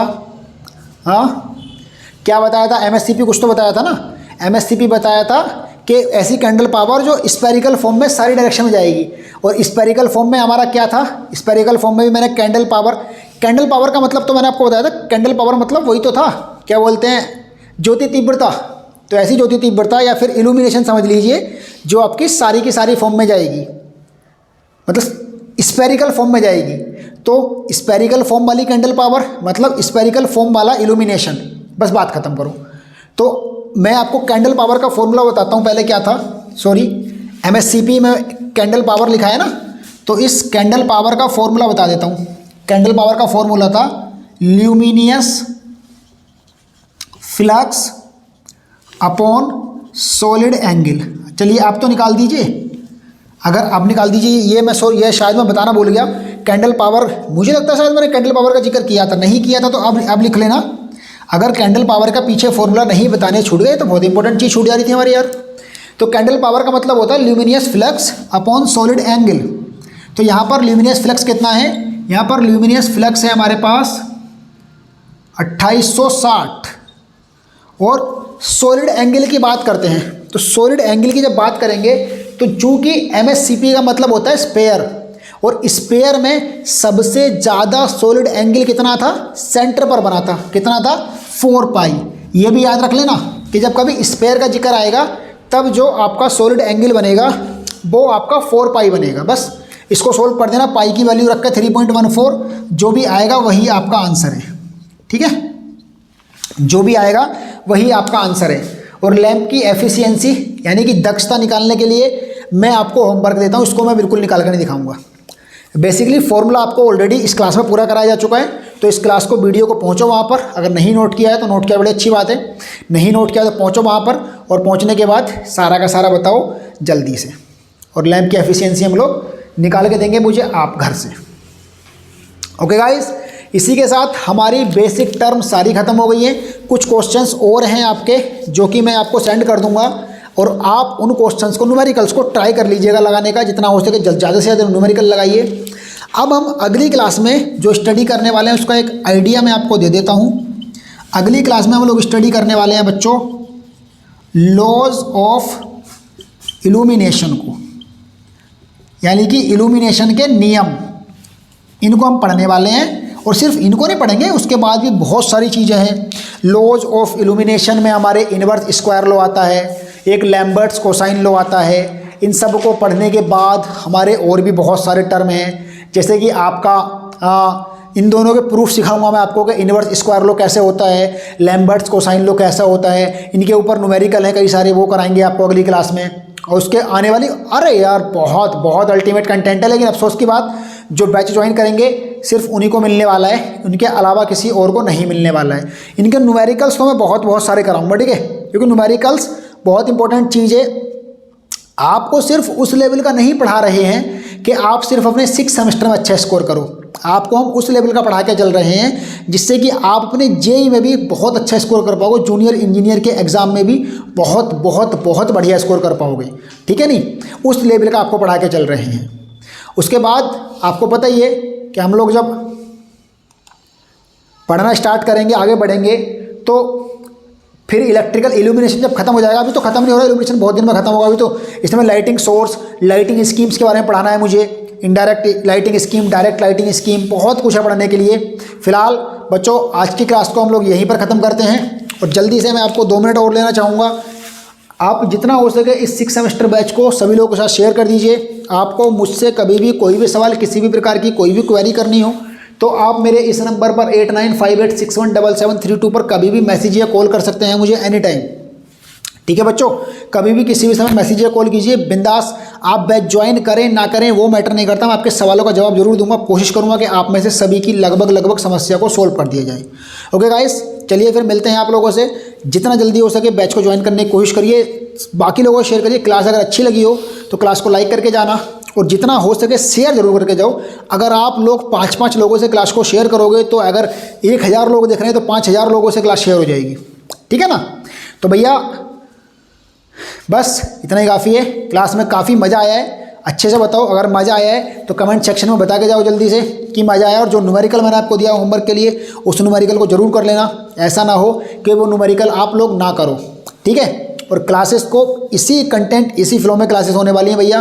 तो चलिए फिर अब मिलते हैं आप लोगों से। जो बैच ज्वाइन कर लेंगे उनसे तो सुबह को मिल जाएंगे, और जो बैच ज्वाइन नहीं करेंगे उनसे भी कभी 1-2 हफ्ते बाद फिर से कोई क्लास ले लेंगे ऐसी, लेकिन सारी क्लासेस उनको नहीं मिल पाएंगी, ठीक है गाइस। चलिए फिर, thank you so much. Class को जरूर लाइक करके जाना, अगर आप नए हो तो चैनल को सब्सक्राइब कर लेना ताकि ऐसा कंटेंट आपको फिर से मिल सके।